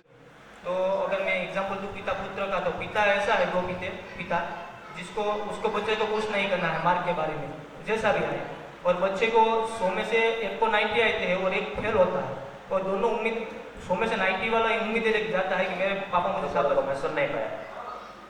अब ये कल्पना से क्यों एग्जाम्पल लाते हो? फिर चलो बोलो आराम से बोलो, धीरे धीरे। 100 में से 90% वाला उम्मीद लेके जाता है कि मेरे पापा शाबाशी देंगे मुझे। एक बच्चा 100 में से 90 लेके आता है और वो पापा के पास जाता है। हाँ। और उम्मीद अपेक्षा लेके जाता है कि मेरे पापा मुझे शाबाशी देंगे। हाँ। तो पापा कुछ नहीं कहते मार्क के बारे में, उसको कुछ नहीं कहते। वो बच्चा आता है कि 90% आया है, पापा के ओके रेडी, और फेल होता है जो बच्चा वो भी पापा के पास जाता है और पापा कुछ नहीं कहते। दोनों बच्चों पर प्रभाव क्या पड़ेगा? तुम्हारी शादी नहीं हुई अभी ऐसा लगता है? नहीं अभी नहीं हुई। शादी के बाद समझ में आया? और ऐसे नहीं, और पिता को बच्चे के बारे में कैसा रिएक्ट नहीं समझ में आ रहा है कुछ भी। शादी करो, पढ़ाई से बच्चे को छोड़ दो, जो भी करेगा करने दो, ऐसा नहीं बोल रहा हूँ। हम पूरी जिम्मेदारी से ध्यान देंगे ही, लेकिन हमारे ध्यान देने का रिजल्ट पॉजिटिव आए कि नेगेटिव आए? पॉजिटिव आए। तो हम ऐसा करने का भी क्या फायदा कि रिजल्ट नेगेटिव ही आ रहा है? इतनी बात कह रहे हैं, ओके ना।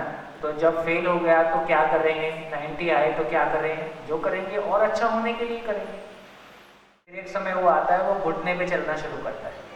फिर एक समय वो आता है, वो धीरे धीरे दीवार पकड़ के खड़ा होता है और एक दिन चलने लगता है।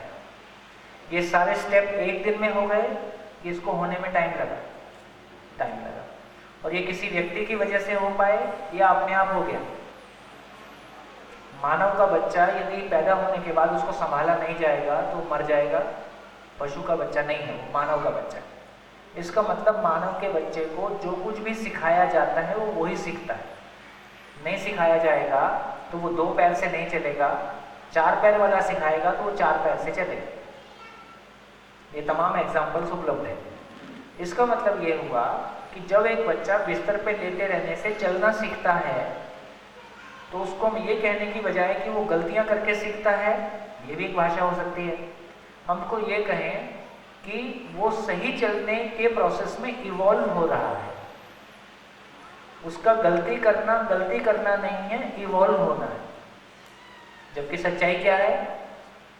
सच्चाई क्या है? जब वो गलती करता है तो सोच के गलती कर रहा होता है कि वो तो सही चलना चाहता है, उस बीच में कुछ हो जाता है। तो भाषा क्या दिया जाए? तो एक बच्चा गलती करते हुए चलना सीखता है कि एक बच्चा चलने के लिए इवॉल्व होता है। सच्चाई यही है कि वो इवॉल्व होता है। वो कोई भी बच्चा अपनी तरफ से कोई गलती कभी नहीं करता है, और जब गलती हो भी जाती है तो क्या बोलते हैं, गलती की है कि हो गई है। वो ओन ही नहीं करता है गलती को, भाषा में यही कहता है कि मैंने की नहीं है, हो गई है। तो लाइफ में सबके फेलियर्स आता है, वो भी एक। हाँ, तो अभी इसका इतना ही मतलब हो ना, पहले ये समझ लें कि अपन, इसका मतलब है कि हम सभी पूर्णता को पाना चाहते हैं, कंप्लीटनेस को पाना चाहते हैं, परफेक्शन को पाना चाहते हैं। परफेक्शन को पाने के प्रोसेस में इवॉल्व हो रहे हैं, और जिंदगी 0 एंड 1 नहीं है। इस बीच में कभी जब कभी वो स्टेप ठीक नहीं पड़ रहा है तो उसका नाम गलती है। तो मैं ये सोच के नहीं करता हूँ मैं इस बार गलती करूँगा और मैं गलती से सीखूंगा, ऐसा करता हूँ। मैं तो हर बार सही करना चाहता हूँ। उस प्रोसेस में जब सही नहीं कर पाता हूँ, मैं तो हर बार सही करना चाहता हूँ, पर हर बार सही नहीं कर पाता हूँ। जब हर बार सही नहीं करता हूँ, उसको आप गलती का नाम दे देते हो। पर वही चीज से तो हम सीखते हैं ना, उसको हम गलती समझे कि मैंने गलती ये मैंने कहा कि प्रोसेस को देखें कि गलती शब्द देने की भी जरूरत है कि नहीं जरूरत है। दूसरी भाषा बताता हूँ। यदि मानव जो कुछ भी करता है सुख की तलाश में करता है, तो क्या ये भाषा देना उचित नहीं है कि मानव ने आज तक जो भी किया है वो सुखी होने के लिए प्रयोग थे? गलती उसको क्यों कहा जाए?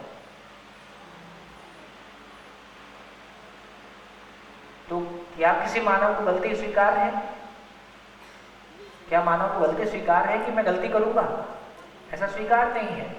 तो मानव को सुखी होना ही स्वीकार है, सफल होना ही स्वीकार है, कंप्लीटनेस ही स्वीकार है, परफेक्शन ही स्वीकार है।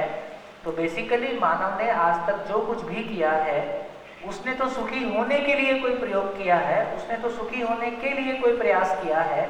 उसको सुख समझ में नहीं आता था, इसका नाम गलती है। आप एग्जिस्टेंशियली ऊपर से देखें, बर्ड व्यू से देखें कि हो क्या रहा है। हो तो यही रहा है कि वो तो अपनी तरफ से गलती करना नहीं चाहता है। तो अभी हमारे जहन में गलती इतनी गहराई से, नेगेटिव भाषा इतनी गहरे में बैठी है कि जो एग्जिस्टेंशियली प्रक्रिया हो रही है उस प्रक्रिया को भी हम नहीं देख रहे। तो एक बच्चा जब छोटा है, एक बच्चा बोलना सीखता है, वो तुतलाते हुए गलत बोलता है। क्या उस बच्चे को पता है कि मैं गलत बोल रहा हूं? वो हमेशा सही बोलने के प्रयास में है कि वो हमेशा गलती करना चाहता है? वो तो सही बोलने के प्रयास में है। सही बोलने के प्रयास में वो प्रयास सफल नहीं हो रहा है, क्योंकि वो प्रोसेस है। जब वो सफल नहीं हो रहा है तो हम कह रहे हैं कि गलत बोल रहा है, गलत बोल रहा है। हमारी भाषा को हम ठीक कर सकते हैं। बेटा इस बार सफल हो जाओगे और करो। हम गलती शब्द को भाषा से भी हटा सकते हैं, है ना? इसमें और अच्छा कर सकते हो, इसमें और बेहतर कर सकते हो। हम क्यों कहें कि तुम गलत कर रहे हो? तो मेरे को लगता है कि मानव मूलतः गलती करना नहीं चाहता है, क्योंकि जब भी किसी मानव को अपने में गलती, मुझसे गलती हुई है, ये उसको स्वीकार ही नहीं होता है। तो मानव तो परफेक्शन के साथ ही जीना चाहता है, सफलता के साथ ही जीना चाहता है, सफलता के लिए ही प्रयास करता है। लेकिन सफलता आने का जो प्रोसेस है, उस प्रोसेस के दौरान जब जब वो परफेक्शन को अटेम्प्ट नहीं कर पाता है, हम उसको गलती का नाम देते हैं। देखिए इसको भाषा को कैसा ठीक कर सकते हैं। क्या लगता है? फिर दूसरी बात यह है कि हम अपने बिजनेस को करते हुए, किसी भी काम को करते हुए, जब भी अधूरेपन, उसको अधूरापन है, तो जब भी मैं वो अधूरेपन से मैं दर्द करता हूं कि ये स्टेप ऐसे नहीं होना था, तो उसको मैं सीख के ठीक कर देता हूं। हम एक भी काम ऐसा नहीं सीखते जो हमने गलती से सीखा। बिजनेस पहले से हो रहा था, हम बिजनेस में शामिल हो गए। लोग चल रहे थे, हम चलने में शामिल हो गए। लोग बोल रहे थे, हम बोलने में शामिल हो गए। खाना बन रहा था, हम भी खाना बनाने में शामिल हो गए। संबंध में नहीं जी रहे थे तो आज तक नहीं हुआ। संबंध में गलती करके सीखो। कैसा सीखते हो देखें? संबंध में गलती करके सही को सीख के देखो।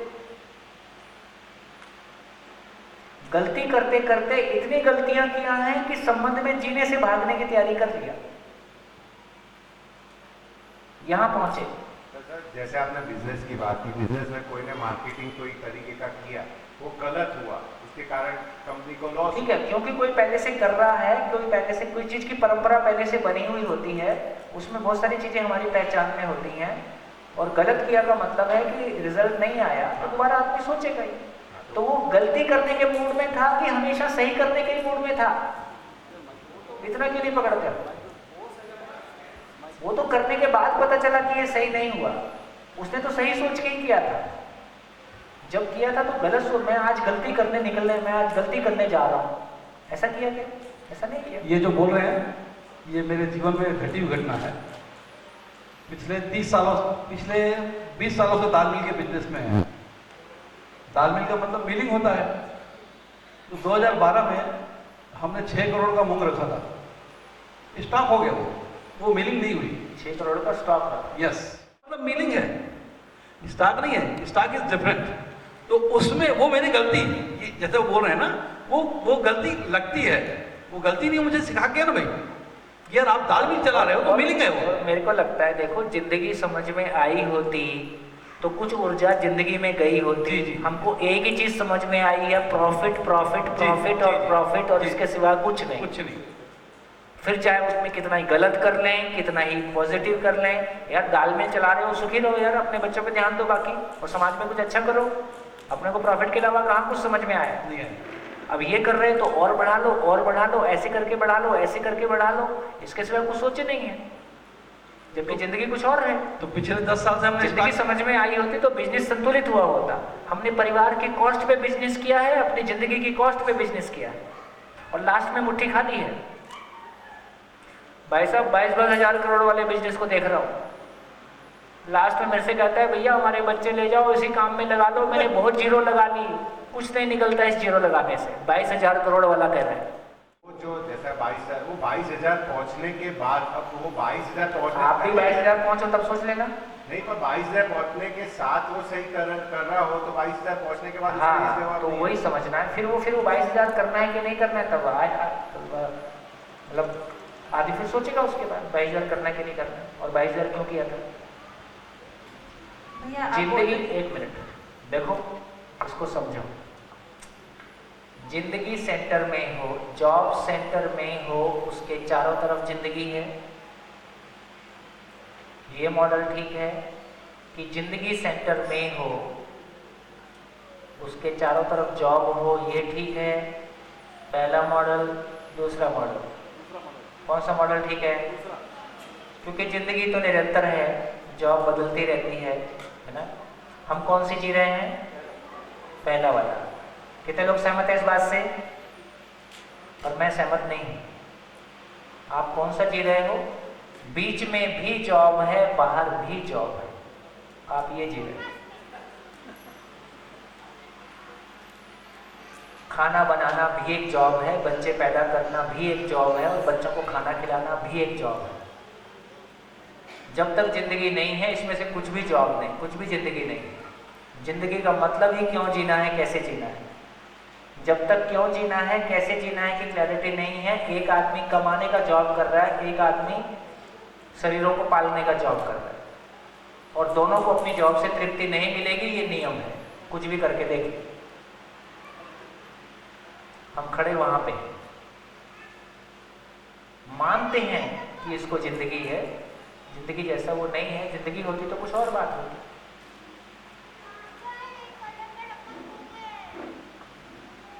बढ़िया। हेलो, हाँ जी। मैं दिलीप लोकविद्यालय वाड़ोगढ़ से। हमारी ये जो कल्पनाशीलता और कर्म स्वतंत्रता के आधार पे क्या पूर्णता के स्थल पर खड़े होकर इसका कुछ प्रमाण है कि ये कल्पनाशीलता और कर्म स्वतंत्रता के आधार पर हम पूर्ण होके भी गलती नहीं करेंगे? ये देखो कितना दिमाग लगा के क्वेश्चन बनाया होगा। जब इतनी सी चीज के बारे, इतनी निश्चितता, पूरी जिंदगी में कल्पना में भी एक बार ये ख्याल नहीं आएगा कि पानी के अलावा कोई और चीज कल्पना में भी ले आओ। जब इतनी सी बात सेट हो गई तो पूरी जिंदगी समझ में आने से क्या सेट नहीं हो जाए। और अच्छा, दूसरा ये पूछो, मानव गलती के साथ जीना चाहता है कि गलतियों से मुक्त होना चाहता है?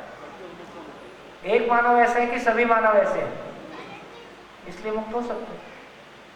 यदि मानव गलतियों से मुक्त नहीं हो सकता है और मानव प्रकृति का इंटीग्रल पार्ट है, इसका मतलब प्रकृति का डिजाइन ही गलत है, क्योंकि ये प्रकृति अपने आप में पूर्ण है और मानव गलतियों के साथ जीने के लिए बाध्य है, तो प्रकृति अपने आप में अपूर्ण सिद्ध होती है। मानव सबसे विकसित प्रकृति है। गलती होना तो दूर भाई जी, कल्पना में नहीं आएगा। यही आशा की किरण है। हम इस गलती के कलंक से मुक्त होना चाहते हैं। और हर व्यक्ति, दुनिया को पता थोड़ी चलता है मेरे भाव और विचार में क्या गलतियां हुई, तो मुझे को पता चलता है, फिर भी उसकी कितनी पीड़ा होती है। तो मैंने एक्शन में कोई गलती नहीं की है, सपने में भी गलत सपना देख लिया, कैसा लगता है? किसी को पता थोड़ी है। तो किसी को पता है मैं इसलिए गलतियों से मुक्त होना चाहता हूं कि गलती बराबर दुख है और मैं दुख से मुक्त होना चाहता हूं। मुक्त हो सकता हूं इसलिए इतनी मेहनत परंपरा में हो रही है। हजारों साल से हजारों लोग जिंदगी भर इस काम में लगाए कि इससे मुक्त हुआ जा सकता है। हाँ जी सर, थोड़ा मेरे 40 साल से हम जो टीवी देख रहे हैं, सब चीज़ें देख रहे हैं, तो स्टेज पे ये बात होती है, अगर रतन टाटा ने बोला है कि मैं गलती नहीं किया होता तो मैं ये स्टेज पे नहीं होता। अभी ये हमारी एक कंडीशनिंग हो गई है। पर रतन टाटा को पूछो कि जब उसने गलती की तब वो सोच के बैठा था कि मैं गलती करूँगा, ये नहीं था। तब वो तो सही कर रहा था, उसको तो सही लग रहा था। फिर पता चला कि ये इवोल्यूशन के प्रोसेस में लग रहा था कि भाई ये मेरे से गलती हुई है, पर पहले पता नहीं था कि वो गलती करने जा रहा है। वो तो इवोल्यूशन प्रोसेस में सही कर रहा था। फिर जब उसको ऐसा लगा कि नहीं ये गलत हो रहा है, मैंने कुछ किया है उससे गलत है, उससे अच्छा कुछ बेटर कर सकते हैं, तो जब भी कोई भी प्रोसेस हम कर रहे हैं तो आई फील आप इवोल्यूशन प्रोसेस में आपने सही से वर्ड यूज़ किया कि इवोल्यूशन बेटर कर सकते हैं उससे। तो हमारी कंडीशनिंग लोगों को सुन के ये हो गई है कि गलती नहीं की होती ना तो हम यहाँ पे ये स्टेज पे नहीं होते, पर ऐसा हुआ ही नहीं है। ये बेसिकली वो सही कर रहे हैं, वो टाइम पे तो वो सही कर रहे हैं, पर बाद में पता चला कि भाई ये शायद कहा न कहा मैं अच्छा, मेरे को एक कंफ्यूजन पकड़ में आ रहा है, जिसकी वजह से किसी प्रक्रिया में कंप्लीटनेस को पाने का एक तो भाषा वही है कि हम कह रहे हैं कि हम इवॉल्व हो रहे हैं, दूसरा हम कह रहे हैं कि हम गलतियों से सीख रहे हैं। तो यहाँ ये भाषा ठीक है, लेकिन मैं पहले हम रेफरेंस लाइन वहाँ पे खींचे थे, यदि मानव जाति में भाषा का प्रयोग नहीं हो रहा होता तो फिर मैं गलतियां कर करके भाषा बना देता क्या, है ना? तो एक तो ये कहने का आशय है कि हम सब कोई एक भाषा बोलते हैं, इसलिए कोई उस भाषा को सीख लेगा। गलती करने से आदमी नई भाषा नहीं बना देता है। अब ये भाषा कितने साल में बनी होगी? जब शुरू में ये भाषा बनी होगी तो इसको हजारों साल लगे होंगे। आज इस भाषा को सीखने में एक बच्चे को कितना समय लगता है? 1.5 साल, 2 साल, 3 साल। तो एक तो ये कहा जा रहा है कि जिन चीजों की परंपरा धरती पे उपलब्ध है, हम उस परंपरा से सीखते हैं, गलती करके कोई नई चीज नहीं सीख लेते। फिर दूसरी बात ये कह रहे हैं, जो चीजें परंपरा में उपलब्ध हैं उनमें परफेक्शन तक जाने के लिए हम तो परफेक्शन के लिए ही कुछ करते हैं, लेकिन जब जब परफेक्शन को नहीं पा सकते हैं, नहीं पा पाते हैं, सफलता को नहीं पा पाते हैं, हम उनको गलतियों के रूप में पहचान देते हैं और ये गलती नहीं करना है ऐसा पहचान देते हैं। तो दोनों भाषा दे सकते हैं। हम गलतियों से सीखते हैं इस वाले पार्ट में, ऐसा भी बोल सकते हैं, और हम परफेक्शन के लिए कोशिश कर रहे होते हैं और एक बार में परफेक्शन नहीं पा सकते हैं। तो प्रोसेस है, वो परफेक्शन तक पहुंचने का प्रोसेस है।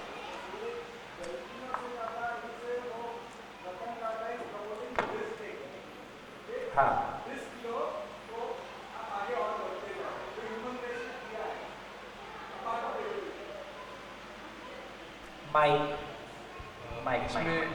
इसमें मैं एक चीज़ और समझता हूँ। हाँ, कि एक तो इवोल्यूशन वाला पार्ट आपने कहा, जो दूसरी गलती जब हम उसको इंट्रोस्पेक्ट करते हैं और ऑनेस्टली एनालाइज करते हैं, उससे हम समझते हैं। भाई आपको पता कैसे ये गलती है? जब तक आपके कोई रेफरेंस नहीं है, जब तक मेरे पास जब तक मैं फेल नहीं हुआ, उसमें फेल हुआ तो मेरे को लगा कि ये सही नहीं हुआ। हाँ, तो फेल हुए ये पता कैसे चला? जब रेफरेंस है कि ये बस area- रेफरेंस सही का मौजूद है तब तो पता चला। हम मैथमेटिक्स में क्वेश्चन सॉल्व करते हैं, सॉल्व कर दिया, हमारा तो आंसर ठीक ही आ गया, और जब वो आंसर मैच नहीं हुआ तब पता चला ये ठीक नहीं है। तो सही मौजूद है, उस रेफरेंस मौजूद है सही का, तब गलती का पता चल रहा है। तो गलती का पता भी कैसे चलेगा सर? मैंने तो व्यवहार किया, ठीक ही किया, सामने वाला रोना गाना शुरू किया, मैं सोचा मैं क्या कर दिया, तो बताता तुम ये गलती की हो। तो कई बार तो पता ही नहीं चलता कि मैंने क्या गलत किया है। जब रिजल्ट ठीक नहीं आता है तब मुझको लगता है कि अच्छा कुछ गलत हुआ है। हाँ जी, मैं अनुभव से ये सीख रहे हैं, वो भी यूज कर सकते हैं, स्लाइटली मोर पॉजिटिव। हाँ, बेसिकली वहाँ गलती कहीं है नहीं। एग्जैक्टली, बिकॉज वो और हमारी कंडीशनिंग इतनी गहरी हो गई है, अपराध बोध इतना गहरा हो गया है, और नेगेटिव शब्दों का यूज इतना ज्यादा हो गया है कि वो हावी हो गया है। So I experience this, therefore I have learned. बस बढ़िया बढ़िया। हाँ जी, जैसे मैं जिस जॉब में हूँ एडमिनिस्ट्रेटिव सर्विसेज में, तो वहाँ जॉब में आने का पर्पस कोई पैसा या जॉब करना भी नहीं था, है ना। बहुत ज़्यादा पर्पस ये था कि कुछ करना है, सोसाइटी के लिए कुछ करना है, सोसाइटी के लिए कुछ करना है। तो वो एक मिशनरी एक वो चलता रहता था, और उस वजह से चूज़ किया कि भाई यहाँ जाके हम कुछ कर सकते हैं। फिर बहुत ही इंटेंसिटी के साथ जॉब करी, यानी सब कुछ लगा के, मतलब जो मेरे को लगता है कि पहले आप अपना बैकग्राउंड बता दो ताकि समझने में अच्छा रहेगा। आप राजस्थान एडमिनिस्ट्रेटिव सर्विसेज में हैं, ठीक है, और समाज में कुछ अच्छा करने का इतनी तीव्र इच्छा कि यदि शादी भी उसमें बाधा है तो उसको भी नहीं किया जाए, और पूरी ताकत के साथ यदि हम एडमिनिस्ट्रेटिव सर्विसेज में चले जाते हैं तो कुछ अच्छा कर पाएंगे। आगे की कहानी। तो अभी आपने ये जो जॉब और जॉब, सेंटर में भी जॉब है और साइड में भी जॉब है, मतलब चारों ओर भी जॉब है, तो वो मेरी अभी आंखें भर गई थी, क्योंकि मैं यही कर रही थी। 2019 में कुछ ऐसा हुआ कि मुझे क्लिक हुआ कि जो पीछे मैं जितने साल करके आई, क्योंकि आपका हर 2-3 साल में ट्रांसफ़र हो रहा है, तो उन 2-3 साल में जहाँ आप थे वहाँ आप कुछ करके आए। अब आप फर्स्ट पोस्टिंग वाला भी 3 साल वाला देख रहे हो कि वहाँ मैंने इतना डाला और वो कितना सस्टेनेबल है। तो मुझे दिखने लग गया कि ये सब बेकार है, मतलब वो मेरे 3 साल वेस्ट गए। जो सिस्टम मैं बना के आई, जो कुछ मैं करके आई, वो सस्टेनेबल नहीं है। आगे जहाँ मैं कर रही हूँ वहाँ पे भी मैं हमेशा ही स्ट्रगल में हूँ, क्योंकि आप बहुत ही मिशनरी भाव से उस काम को कर रहे हो। आपका स्टाफ, आपको ऊपर वाले भी दुखी हैं आपसे और आपके नीचे वाले भी दुखी हो, और फिर आप करके, फिर मैं हठी बहुत हूँ, तो करके भी आई, उसके बावजूद उसकी सस्टेनेबिलिटी का कोई मतलब नहीं है। तो जैसे 2019-2020 पूरा ही मेरा एक डिप्रेशन वाला पीरियड रहा कि ये क्या गलती कर दी, क्योंकि वो जो आइडिया ऑफ हैप्पीनेस था वो सोसाइटी से ओरिएंटेड था मेरा, कि भाई ये ऐसा करने से सोसाइटी ठीक हो जाएगी, ये करूँगी तो ऐसा हो जाएगा, लेकिन वो वहाँ से ठीक हो नहीं रहा था और सही का रेफरेंस पता नहीं चल रहा था। तो जो मेरा पहला शिविर था यही था, पालीताना में ही था, और आपको पता नहीं ध्यान है कि नहीं है, बट मैंने जब संज्ञानशीलता पहले दिन ही खुला तो मेरे सारे सवाल अगले 7 दिन मैंने आपका बहुत माथा खाया, संज्ञानशीलता संज्ञानशीलता संज्ञानशीलता। लेकिन वो पहले ही शिविर में मैं मतलब एकदम रिजॉल्व हो गई, मतलब अच्छी नींद आने लग गई थी और बहुत ही चेंज आ गया माइंडसेट में, मतलब बहुत शिफ्ट हो गया, एकदम शिफ्टिंग आई। उसका रीज़न ये रहा कि वो समीक्षा पहले हो गई। तो मैं ये जो गलती और उसको कि वो गलती नहीं थी, अगर ये सब मैं नहीं करती, उस डेडिकेशन के साथ मैं लगी भी नहीं होती, तो मैं इसको कंक्लूड भी नहीं कर पाती 7 दिन में। तो मैंने एक ही शिविर में उसको कंक्लूड कर लिया कि ये जो संवेदनशीलता के तहत हम जो कुछ भी कर रहे हैं, इससे चेंज नहीं होगा, चेंज तो उसके आगे कुछ होगा। और उस संज्ञानशीलता को मैं उस एक ही शिविर में पकड़ पाई थी। तो गलती नहीं है, वो इवोल्यूशन का प्रोसेस है। जो उससे पहले जो 2 साल वाला जो मेरा पीरियड गया कि मैं बहुत ही डिप्रेशन में हूँ, बहुत ही सोच रही हूँ कि अब क्या करना है, मेरे पूरा एक क्वेश्चन मार्क आ गया था मेरी लाइफ में कि यार ये सब तो इसका कुछ हो नहीं रहा है, और नेक्स्ट क्या है, व्हाट नेक्स्ट, करना क्या है। वो 7 दिन में रिजॉल्व हुआ। तो वो 7 दिन में रिजॉल्व इसीलिए हो पाया कि वहाँ मैंने वो सब उस प्रोसेस में मैं इंटेंसली घुसी और उसको करके देखा। तो वो गलती नहीं है, वो प्रोसेस ऑफ इवोल्यूशन ही है, लर्निंग प्रोसेस। Learning process. समीक्षा का मतलब है अधूरेपन को स्वीकार पाना। अभी हम अधूरेपन के साथ सफल होने की कोशिश कर रहे हैं, अधूरेपन को सफलता मान के, है ना। तो संवेदनशीलता अधूरा है ना। और किसी जॉब विशेष में जाके हम सफल हो जाएंगे, किसी पद विशेष को पाके सफल हो जाएंगे, है ना, ऐसा कुछ भी होने वाला नहीं है। आपको किसी राज्य का मुख्यमंत्री भी बना देंगे तो भी कुछ भी होने वाला नहीं। यदि मानसिक और भावनात्मक यदि आदमी की समझ नहीं होगी तो चाहे हम घर के मुखिया हैं कि राज्य के मुखिया हैं, सफलता नहीं मिलेगी। ऐसा पिछले 15-20 सालों में हमने खूब देख लिया।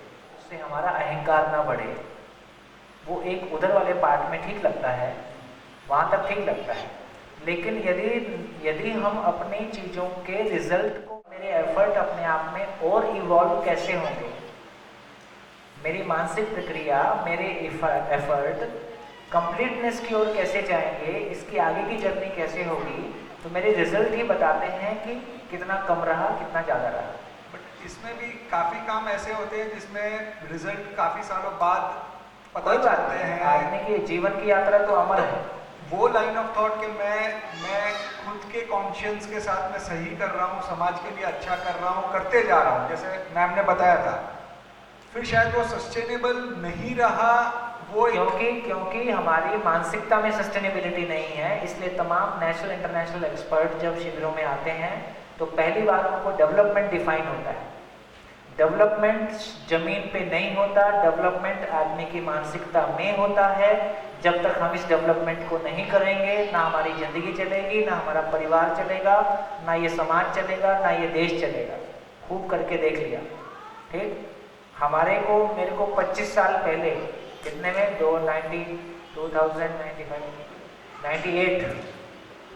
98 में 92 में मैंने जॉब से रिज़ाइन किया। 6 साल मैंने स्विस डेवलपमेंट कॉरपोरेशन, कपाट, इंटरनेशनल ऑर्गेनाइजेशन, 6 साल सबके साथ जम के काम करके ये समझ में आ गया कि यह गाड़ी ऐसे नहीं जाएगी और प्रॉब्लम मानसिक है, और मानसिक चीज़ें हैंडल नहीं होगी तो चीज़ें नहीं मिलेगी। संयोग से दर्शन मिल गया, तब भैया ना हमारे पास कोई सुनाने वाला था, ना हमको ये पता था इसका करना क्या है, लेकिन ये बात समझ में आ गया कि रास्ता ठीक है। 20 साल नॉन स्टॉप चुपचाप लगे हुए हो गए, कोई फर्क नहीं। दुनिया कहती है कि कोई रिजल्ट नहीं आ रहा है या तुम्हारे काम से क्या फ़र्क पड़ेगा, दुनिया इतनी बड़ी है, हमको पता है इससे फ़र्क पड़ेगा। हमारे रहते रहते नहीं पड़ेगा, हमारे जाने के बाद पड़ेगा। जब आदमी को विज़न दिखता है, जब आदमी को विज़न दिखने लगता है, कोई चीज़ दिखने लगती है, तो चाहे उसका रिजल्ट 50 साल बाद आएगा, उसको दिखता है कि आएगा। तो शरीर यात्रा महत्वपूर्ण नहीं है, और जिन कामों को हम और आप सोच रहे हैं, ये काम कोई 2-5 साल वाले नहीं है, इसमें रिजल्ट ऐसे ही आता है। इसी में ट्राइबल जो बैकवर्ड होते हैं कम्युनिटीज, आप तो रहे भी हो, तो उनकी भी ये बैकवर्ड मेंटल सोच है या वो नहीं है? देखो, सभा को बहुत बढ़िया से बताना चाहता हूँ। वर्ल्ड बैंक की टीम बस्तर गई आदिवासियों के कल्याण के लिए उनको फंड देने, ठीक। उसमें इंडिया के भी रिप्रेजेंटेटिव रहते ही हैं, तो उन्होंने, वो इंडिया वाला एक्सप्लेन कर रहा था कि हम भारत सरकार से हैं और हम तुम्हारे विकास के लिए तुमको पैसा देना चाहते हैं।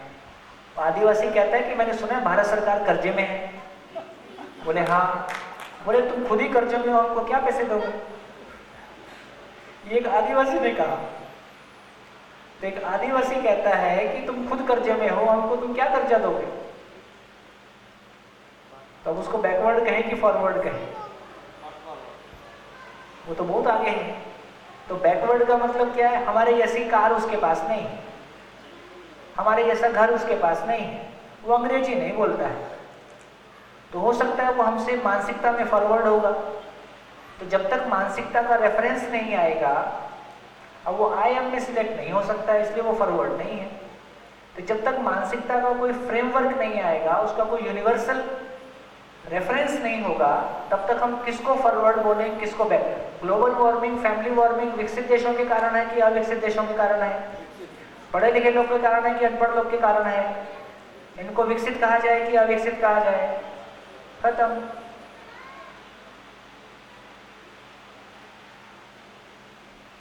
एक पूरा नया दौर आने वाला है और अगले 20 साल में आपको दिख जाएगा, जब ये तमाम एग्जिस्टिंग मापदंड रीडिफाइन होंगे, सक्सेस रीडिफाइन होगा, व्यक्ति रीडिफाइन होगा, राज्य रीडिफाइन होगा, एजुकेशन रीडिफाइन होगा, ये पूरा लोकतंत्र रीडिफाइन होगा। 20 से 50 साल का सफर लगेगा। इतनी मेहनत करके काय को आदमी इतना रोएगा गाएगा भाई? इतनी मेहनत करके इतना उदासी क्यों पाएगा? मेहनत करके बुलंद होगा और युवा पीढ़ी उसको देखेगी, ऐसा जिया जा सकता है। अब हमको देख के युवा पीढ़ी को नहीं लग रहा है यार कोई जीने लायक मॉडल है। मेरे मैनेजिंग डायरेक्टर को मैं देखता था, मैं 22 साल में जॉब शुरू किया, मेरे मैनेजिंग डायरेक्टर को देखता था, मेरे को लगता था मेरे को इसके जैसा नहीं होना है।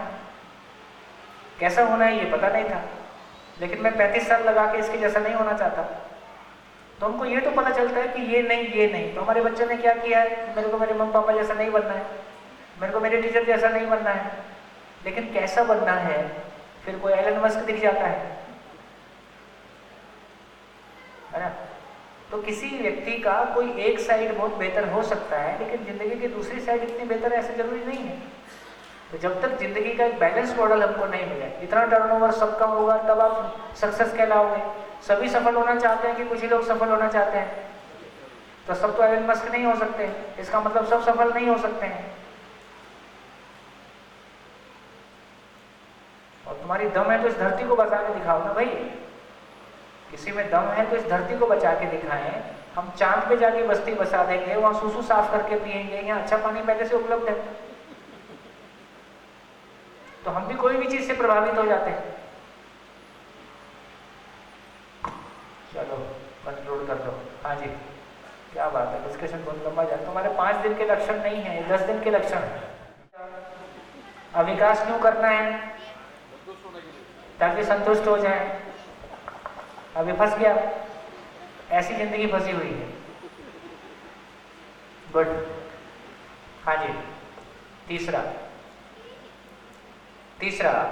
इससे बहुत क्लियर कंक्लूजन आता है। हेलो। हाँ। भैया आप बोल रहे थे हर मानव अपने महत्व और उपयोगिता को जानकर प्राप्त होता है। उसके एक मिनट, आपकी आवाज़ ठीक से थोड़ा सा जोर से बोले। नहीं माइक ठीक है, आप थोड़ा जोर से बोले। अब आ रही है आवाज़? हाँ। आपने बोला था हर मानव अपने महत्व और उपयोगिता को जानकर तृप्त होता है जी। उसके आगे भी कुछ आप बोल रहे थे तो हर मानव अपने महत्व को जानकर तृप्त होता है, अपनी उपयोगिता को जानकर तृप्त होता है। जब तक अब मानव समझ में नहीं आएगा तो उपयोगिता अभी समझ में नहीं आएगी। लेकिन ये सूत्र है, अभी भी हमने यदि पैसे को उपयोगिता माना है तो पैसे कमा के तृप्ति पाने का प्रयास किया है। फिर इसके आगे भी कुछ कह रहे थे आप, ऐसा शायद मैंने लिखा नहीं, और भी एक लाइन थी, याद नहीं उस समय क्या बोल रहे। हाँ जी, तीसरा पॉइंट मेरे को लगता है और कंक्लूड करने के लायक है। अभी हम जब एक दूसरे को देखते हैं तो उनको क्या दिखाई देता है? हमको शरीर दिखाई देता है, स्त्री पुरुष दिखाई देता है, गोरा और काला दिखाई देता है। मानव दिखाई देता है? मानव दिखाई नहीं देता है। अभी हमको मानव की समझ भी नहीं है, इसलिए मानव को देखने की हमारी योग्यता भी नहीं है, इसलिए हमको शरीर दिखाई देता है, मानव दिखाई नहीं देता है। मानव देखने की पहली योग्यता क्या दिखाई दे गया? क्या दिखाई दे गया? अब हर मानव को देखता हूं तो कैसा दिखाई देता है? सुखी होना चाहता है ना? और कितना सुखी होना चाहता है? हमेशा, निरंतर। तो धरती के सभी मानव की मूल चाहत एक है। धरती के सभी मानव की मूल चाहत एक है और वो निरंतर सुख है। धरती के सभी मानव सुख की निरंतरता पाना चाहते हैं। सबकी मंजिल एक है, हम सब एक ही राह के यात्री हैं। इससे कुछ फर्क पड़ेगा नहीं पड़ेगा? हम सब एक ही राह के यात्री हैं, इससे कुछ फर्क पड़ेगा नहीं पड़ेगा? आपस में एक सेंस ऑफ बिलोंगिंग पन, एक अपनेपन का एहसास, एक अपनेपन का एहसास, एक अपनापन, है ना? मेरे ही जैसा है, क्या फ़र्क पड़ता है स्त्री है कि पुरुष है, 20 साल का है कि 80 साल का है, हिंदू है, मुस्लिम है, सिख है, ईसाई है, किसी देश का है, कोई फ़र्क नहीं पड़ता। इस प्लेनेट पे कहीं भी मानव दिखाई देता है तो मैं अपने आप को उससे कनेक्ट कर पाता हूँ कि मेरे ही जैसा है, हम सबकी मंजिल एक है ना? एक अपनेपन का विस्तार। अभी हमारा अपनापन कहाँ तक है? अभी अपना अपनापन खुद तक भी नहीं है, परिवार को तो छोड़ दो। तो अभी हमारी मानसिक गरीबी का इतना ही मतलब है अभी मैंने खुद को भी नहीं स्वीकारा हुआ है पूरा का पूरा, अपने को भी किसी अधूरेपन में स्वीकार किया है। आवश्यकता इस बात की है कि सब कुछ स्वीकार हो जाए, अस्तित्व पूरा स्वीकार हो जाए और मानव भी उसकी पूर्णता के साथ स्वीकार हो जाए। तो जैसे जैसे मानव की समझ बनेगी तो मानव की स्वीकार्यता बढ़ेगी, अपने प्रति अपनापन बढ़ेगा। अभी अपने प्रति भी अपनापन कैसा है? कभी अपने पे प्यार आता है और कभी तिरस्कार भी आता है, कभी गिल्ट फीलिंग भी आती है। इसका मतलब है अभी अपने साथ भी अपनापन पूरा नहीं है। अपने साथ अपनापन ना होने का मतलब खुद को प्यार ना करना। अपने साथ अपनापन होना, अपने को पूरी तरह स्वीकार कर पाना का मतलब है खुद को प्यार करना। जब हम खुद को प्यार करते हैं तो दूसरों को भी प्यार करते हैं। इसलिए कहा कि जिसकी अपने से बात हो गई उसकी अपनों से बात हो जाती है, और जिसकी अपनों से बात नहीं हो पा रही है इसका मतलब है कि अपने से बात करना नहीं आता है, खुद से बात करना नहीं आता है, खुद से प्यार हम नहीं करते हैं। अपने अस्तित्व पे सवाल खड़ा होता है, अपने जीने पे सवाल खड़ा होता है। बढ़िया। तो यहाँ से यात्रा शुरू होती है कि मेरा खुद पे तो मूल चाहत के रूप में सभी समान हैं, इसलिए सबके साथ एक अपनापन आता है। तो मेरे को लगता है ऐसी बहुत सारी चीज़ें और भी कुछ पॉइंट जोड़े ही जा सकते हैं, लेकिन एक बात पे हमने चर्चा की कि धरती के सभी मानव जो कुछ भी करते हैं सुख की तलाश में करते हैं।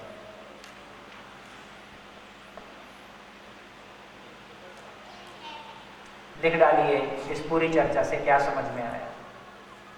इस पूरी चर्चा से आपकी ज़िंदगी में, आपके परिवार में, है ना, किन घटनाओं की तरफ आपका ध्यान जाता है, कहाँ ये समझ में आता है कि इसको बेहतर हैंडल किया जा सकता है।